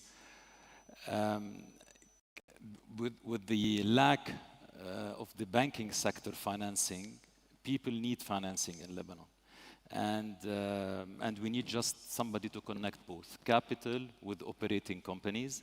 I can add an idea is to create this. Everybody talks about this diaspora fund. We have around 25 million, you would know more, 28 million Lebanese descendants outside of Lebanon. If we take, and I was on a panel and proposed the idea, and I'm proposing it again. If we take of these committed Lebanese, and they commit $10,000 to invest in transparent, because this is where the trick lies, transparent opportunities in Lebanon, well organized in pitch decks. If you put 10,000 allocation, this is a fund that is worth, for 5%, around $10 to $15 billion. We don't need anybody to help us. We just need proper mechanism and transparency. Thank you. We have a lot of action plans to implement. Shakib. The fund also was my favorite, but it was picked by the others. So I think that the best thing to do is to channel as well this as a fund by sector. And of course, transparency, governance, legal. The second point, if I need to add, is a real investment law that is giving incentive to the foreign investor. We cannot invite Lebanese or foreign investor, because we need both actually, to come to invest in this country if they're not protected. They need to have a full protection by a super investment law. That's a key. Second, definitely the trust, the fund is key. The fund is key because, you know, diaspora is, until today, is like the ATM machine. They are giving donations, donation to their family, donation to their villages, donation to left and right, to the religious community, etc. But instead of giving this donation, instead of giving the fish, let us help the locals to know how to give them the net so they start fishing. So I think instead of donation, we should start attracting investment that is more sustainable, that is better for the future, and that is also elevating the business community because it's giving knowledge know-how to the locals. Thank you. Eli, if you want to send today a message to the Lebanese diaspora who want to engage but don't know where to start, what would you say? شوفي LDE is the best platform اليوم to connect the diaspora with the Lebanese people المقيمين يعني. وأنا I think the next edition of LEDE بما أنه حتنعمل بالصيف I strongly recommend إنه we host a panel of matchmaking investments لأنه بيقلي مثل ما قال خينا شكيب في كتير مشاريع في عندها ROI ومعمل لها دراسات و feasibility study where the Lebanese diaspora can invest وبيكون الشانل هو هذا القطاع الخاص. So مع انه الان دي اي نجحت والحمص والتبولة للبنانيو الانتشار وساهموا ببناء قرية المغتربين بالبترون، اليوم لازم نرجع الانفستمنت مش الايموشن، الار او اي ريتيرن اون انفستمنت. بقى نحن حاضرين بخبرتنا بالخليج وبالمعارض المؤتمرات نتعاون مع المنظمين ال دي اي لانه هذا كثير مهم كجسر كبريدج لنحول وجود الدياسبورا من نقمة برا إلى نعمة لنا في لبنان والمشاركة بالاستثمارات اللبنانية. وهون بدي أشكر أنا الوزير باسيل من 2014 لما كان بوزارة الخارجية مش بوجهه وأنا ماني تيار ولا مرشح معه يعني على الانتخابات، بس أول واحد فتح لنا مجال إنه نحن لبنانيو الانتجار ونحن بجدة وكان معنا خينا محمد ومجالس الأعمال بالخليج وعيننا ملحق اقتصادي بجدة وقالنا مولوه أنا بمشي فيه وبناء على هي صار عندنا ملحقين اقتصاديين اللي خدمونا أكثر من السفراء ونحن بنتأسف إنه الغيون ومنطالب إنه يرجعوا الملحقين الاقتصاديين ونحن بنشكره إنه هو كان أول مبادر إنه خلق لنا يوم لأنه كتير خدمونا مع الانتشار وكانوا كتير إفادة أكثر وأقل رواتب وأقل انفاقيات يعني ما بعرف ليش حطوا عليهم إنه عم بيكلفوا الخزينة. Thank you, Eli. Farid, a final message to Lebanese who are here today, who maybe started businesses, they had to shut down businesses, they had to close, to they're low on morale, if you want. What would you tell them? I would tell them not to be afraid. They can create a global business out of Lebanon. We have the resources, we have all the possibilities, we have the talent, So they need to persevere. You know, when we are facing challenges, the most important is to learn from these challenges and is to use these challenges as a springboard to do better and to fix whatever weaknesses we have. So the first comment or the first thing I would say, and the only thing I would say, don't be afraid. Just go for it and you'll be successful. Keep moving. Aline, you're positive, full of energy, very optimistic, always spreading positive vibes. What would you say? Still positive. So I see Lebanon, because we have a lot of challenges, there's a lot of opportunities. Okay, today entrepreneur can solve our challenges, and this is a great opportunity that can be exported. Plus, there is a lot of money now. Okay, any entrepreneur who has a good pitch, there is a lot of money because people don't know where to invest, or there is a lot of opportunity of money. So I don't think they have the challenge of this. They just have to pitch well and create the solution, and the rest is easy. So I always tell, jump out of the plane, put a parachute, enjoy the ride. So there's a lot of challenges. Don't be afraid, as Farid said, just jump. Thank you. Yahya, a message to Lebanese and a message to the Lebanese diaspora. Okay, to Lebanese entrepreneurs. Yes. Okay, so Lebanese entrepreneurs is to think long term, not short term, because opportunities. I'm speaking now as the president of the Lebanese Franchise Association. So I've seen a lot of brands being using Lebanon as a pilot to launch the brand, and then they do a nice brand, and then they they sell it outside, and then with time the brand actually disappears, and then a copycat or a Me Too is created elsewhere. So number one is to organize properly and to think long term and to strategize about your business and to think where you're taking the business in 5 years and 10 years and to work towards that. This is very important. So you have to prepare legally, financially, protect your IP. I've seen a lot of brands just Yaline would tell you stories about that in the franchise industry.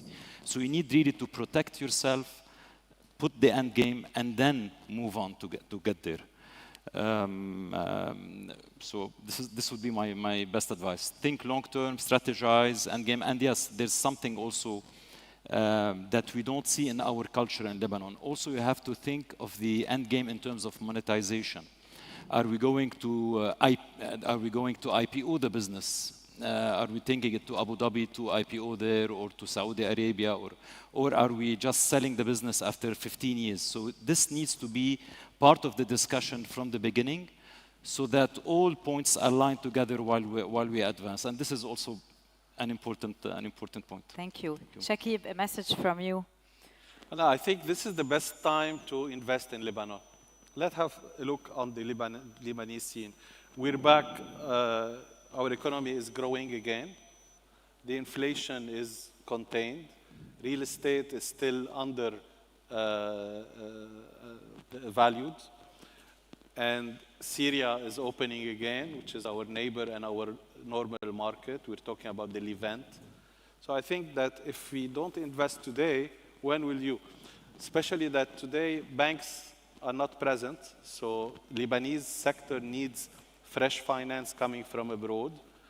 We see that Lebanese private sector is also changing and evolving towards the governance. So we see a lot of groups, Lebanese groups, that are moving from a family business managed to a fully governance, despite family owned, but they are now working in full transparency and full governance. I think this is the best time to invest now today in Lebanon, in all sectors. Agriculture is important, and I fully endorse what Ali was saying, especially when we're talking about the agriculture in the regions, and this is also helping a lot the locals to stay where they are, not to move all to the cities. So yeah, definitely this is the best time. Thank you. This is the best thing I believe we've heard. It's the best time to invest in Lebanon, and we invite everyone who is a bit like worried or resistant to take the step now. Elir, a final message from you. شوفي, we have a golden opportunity اليوم. نحن كنا نصدر هو وعقله وجسمه, هو وعقله وجسمه وجسده ويساهم برا. We have a golden opportunity اليوم انه يرجع هاللبناني المنتشر يستثمر في لبنان, invest in Lebanon, واعماله تنتشر. عندنا كثير شركات لبنانيه مثل ماليا جروب, مثل باتشي, مثل العديد من الشركات هم مقيمين في لبنان و they are investing in Lebanon. اعمالهم تنتشر ومش اللي ينتشروا, وهذا دور ال LDE. Inspiring discussion indeed, and we'd love also to hear from the audience if you have any questions, any thoughts, any suggestion to our panelists. We'd love to hear from you. So just raise your hand. We have the gentleman.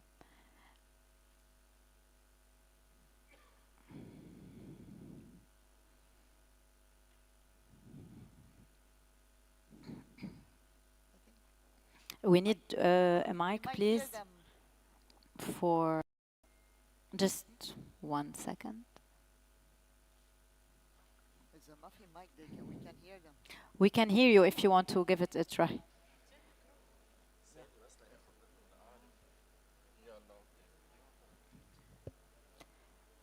It's okay. The mic is here.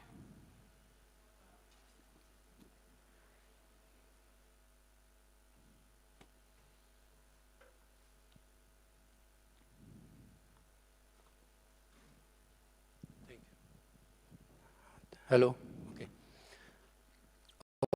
اول مره بشارك, ثانك يو لانك اسسته. بقولوا البحصه بتسند خابيه, بس كيف اذا صخره سندت صخور. عن جد ثانك يو.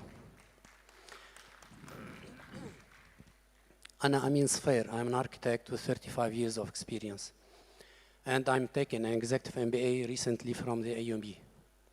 I'm curious why nobody mentioned real estate.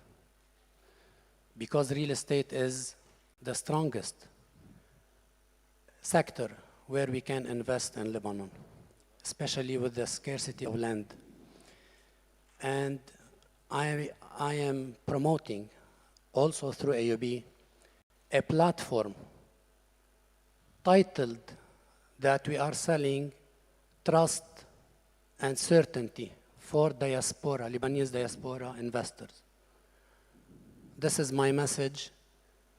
You need to add real estate to the investment sectors in Lebanon. And we are trying to solve the banking sector crisis through giving financial facilities. We can trust each other also. Not only we can trust the banks. Thank you. Thank you. Shakib, you were talking to me about real estate. Would you like to add anything on that front? Yes, the gentleman would not like what I'm gonna say. I'm not a big fan of real estate, if it's only real estate. I'm a super fan of real estate when it is creating jobs, when it is producing something. Real estates like hospitals, hotels, restaurants, agriculture is also real estate, industry, anything that is creating value, creating jobs is more than welcome. Real estate for real estate, of course, this is important, but again, it would only protect your fund from the inflation, because the real estate value is here, and today with the very low interest we have in the banks and with the inflation, this is the only way where you can secure your money. But real estate should not be the only place where you will block your money. I love to put the money where production and added value is created. Thank you. Would you like to? We have another question. Please, we need the mic.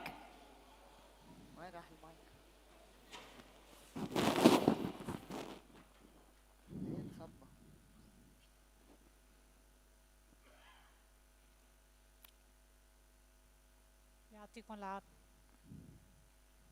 يعطيكم العافية. دكتور جورجيت الحداد، المستشارة دكتورة جورجيت الحداد، رئيسة مؤسسة تأهيل. بالأول بدي عن جد أشكرك وزير جبران باسيل، وشهادتي مجروحة. I think we're not able to listen properly to the question.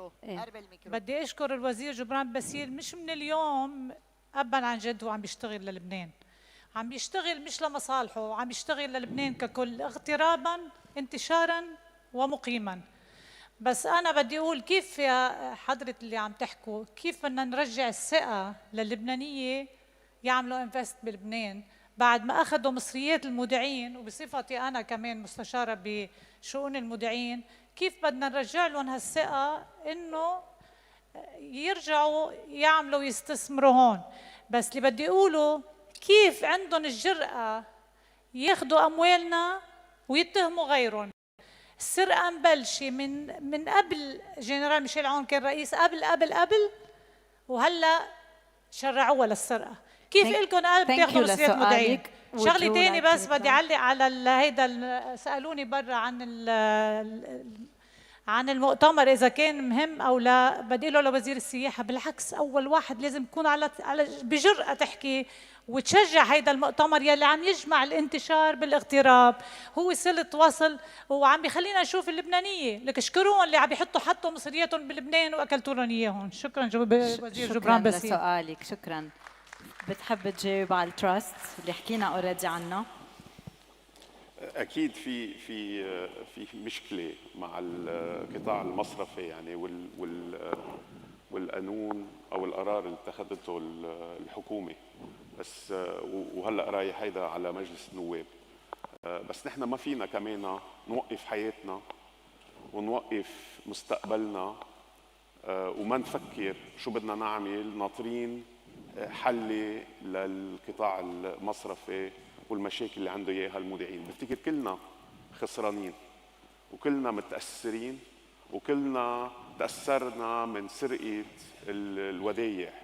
اوكي، بس بنفس الوقت نحن بحاجه نطلع لقدام. اوكي، وبحاجه نستثمر بالبلد ونحافظ على شبابنا ويبقوا بلبنان مش يهاجروا. بقى يعني اذا فكرنا بالاستثمارات مش يعني هملنا او نسينا او لازم ننسى وضع المودعين. وحده ما بتلغي الثانيه. يحيى. answer مسيو سفير معك اول شيء في emotions. Let's put emotions on the side and take things بطريقه ما بدنا emotional investment. هيدي بتوصل دائما لمشاكل. اذا نحن بنطلع على كل بروجكت بندرسه مزبوط، عشان هيك حكيت عن transparency. اول شيء transparent projects الى pitch decks فيها الفاينانشال projections، فيها كل شيء ممكن واحد يتوقعه، وبعدين and eventually you invest based على scalability, based على team, based على business model. This is how you protect investors from شو اسمه real estate. Although real estate أنقذ الاقتصاد اللبناني so many times. و I think real estate واللي بيشتغلوا بالreal estate especially هلا بالopportunities in Syria, I think you have a lot of work to do in the near future. So we'll end it with two questions. We have the gentleman and hello, my name is Dr. Jihan Khouri. I'm doctor in finance. And my question is for Mr. Yahya as president of LFA. What are the incentives taken recently to help actually the small and medium enterprises to go outside and to internationalize? Were there any new incentives, any new schemes put in place to help these SMEs to just go outside and go search for new markets? Thank you. So what we do. Yeah. Hello. Yeah. So what we do at LFA is just play the catalyst to. What we do at LFA is just play the catalyst and provide the learning curve, the accelerated learning curve for what we call what we name them as the associate members to become franchisor, full-fledged franchisor.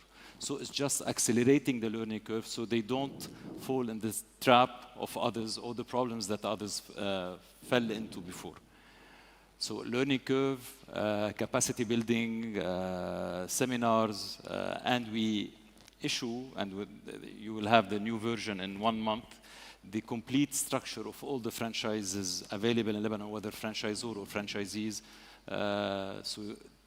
every other year, so once every 2 years. Okay. الحقيقة أنا أعقب على اللي قاله خينا يحيى. الفورما هو أهم فورما يخلي الانتربرونور اللبناني يصدر أعماله لبرا هو وبلبنان. تجربتنا مثلا مع خينا يحيى بالحرب ما هاجر، ورث عن بيه مؤسسة صغيرة كبرها، صار اليوم كولورتك بالبراندنج اللي عمله موجود بكل دول العالم، من السعودية للخليج لسوريا إلخ إلخ. الفرنشايز اللبناني أكثر شيء مطلوب بالسعودية وبالخليج. حتى تعاوننا مع الفرنشايز اسوسيشن، دربنا العمانيين وغرف التجارة بالخليج هاو تو دو فرانشايز. تعاوننا نحن وخينا يحيى مع LFA ندرب الخليجية على الفرانشايز وكلهم they are imitating. So this is a very good للستارت اب وللSMEs انه يبلشوا بكرييتيف ايدياز وياخذوها فرانشايز، واكيد LFA هي احسن بلاتفورم انه ياخذوها على الخليج، والخليج is the best market for it. Farid, you wanted to add something on that front? Yeah, I just wanted to say that us as a group, we test all our ideas in Lebanon. For us, Lebanon is, we do our pilot projects here. We test the ideas, whether they are for retail customers or business to business. We test them in Lebanon because it's cheaper to operate out of Lebanon. Okay, so it is, the cost of a mistake is lower if we make it here than if we make it anywhere else. Second, the Lebanese customer is very sophisticated. So when you have a satisfied Lebanese customer, you are sure that you can have any other nationality as a customer to be satisfied. And for us, this is the best testing ground. Thank you. We have one last question. Good afternoon. Sorry, because we are squeezed on time. Good afternoon, everyone. My name is Rami Majzoub. Being involved in the knowledge economy ecosystem for the last 25 years, actually my question is maybe a convergence between this panel and the former panel related to the knowledge economy. We've heard a lot of interesting things, and maybe the person who can answer it's not one of the panelists now, but someone in the audience, because I followed with particular interest the video of Dr. Pierre Khoury. My question today is that there are billions being invested in the knowledge economy in the GCC, in the Gulf, especially when it comes to the AI. So how can we, as Lebanese, whether the private or governmental sector, attract a chunk of this AI, of this billions? So part of it, we have to be legally fit. We have to have all the infrastructure. My understanding from Dr. Khoury is that we are already getting there, but are we ready, one? And two, where are the sectors in the knowledge economy, especially in AI, where we can seek funds the most investments from the GCC countries, where we can have a specific market niche? Thank you for I don't know whether it's Pierre or someone else who should answer. Any thoughts from? I can mention one sector where I think you need to bring a bit the mic. I can mention one sector where we have a definitely competitive advantage. This is healthcare. Why? Because we have data. Okay, in the Gulf they definitely have cheap electricity, and they can build data centers, but they need data, and the data we have it here. We have hospitals that have been operating for over 50, 60, over 100 years, so we have data. Okay, this is not available everywhere else. So although they have the cheap electricity, we have the data here. So the combination and using data from here and the cheap electricity from there is definitely a winning combination. So there are other sectors that we can look at and work on, but definitely we have so much resources here that we need to utilize. Yahya, you wanted to add something?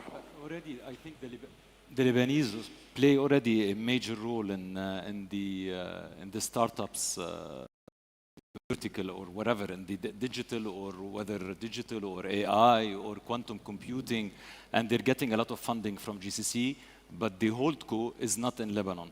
The holdco is either in Cyprus or in ADGM or the IFC, and you would be amazed to know how many Lebanese thrive in this atmosphere.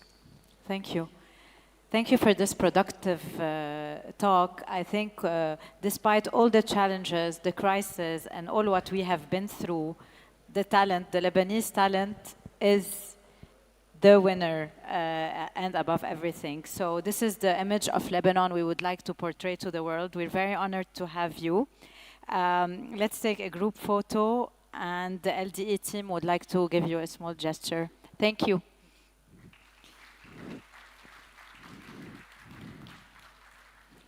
Thank you. Thank you. Thank you so much.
حان وقت الغداء.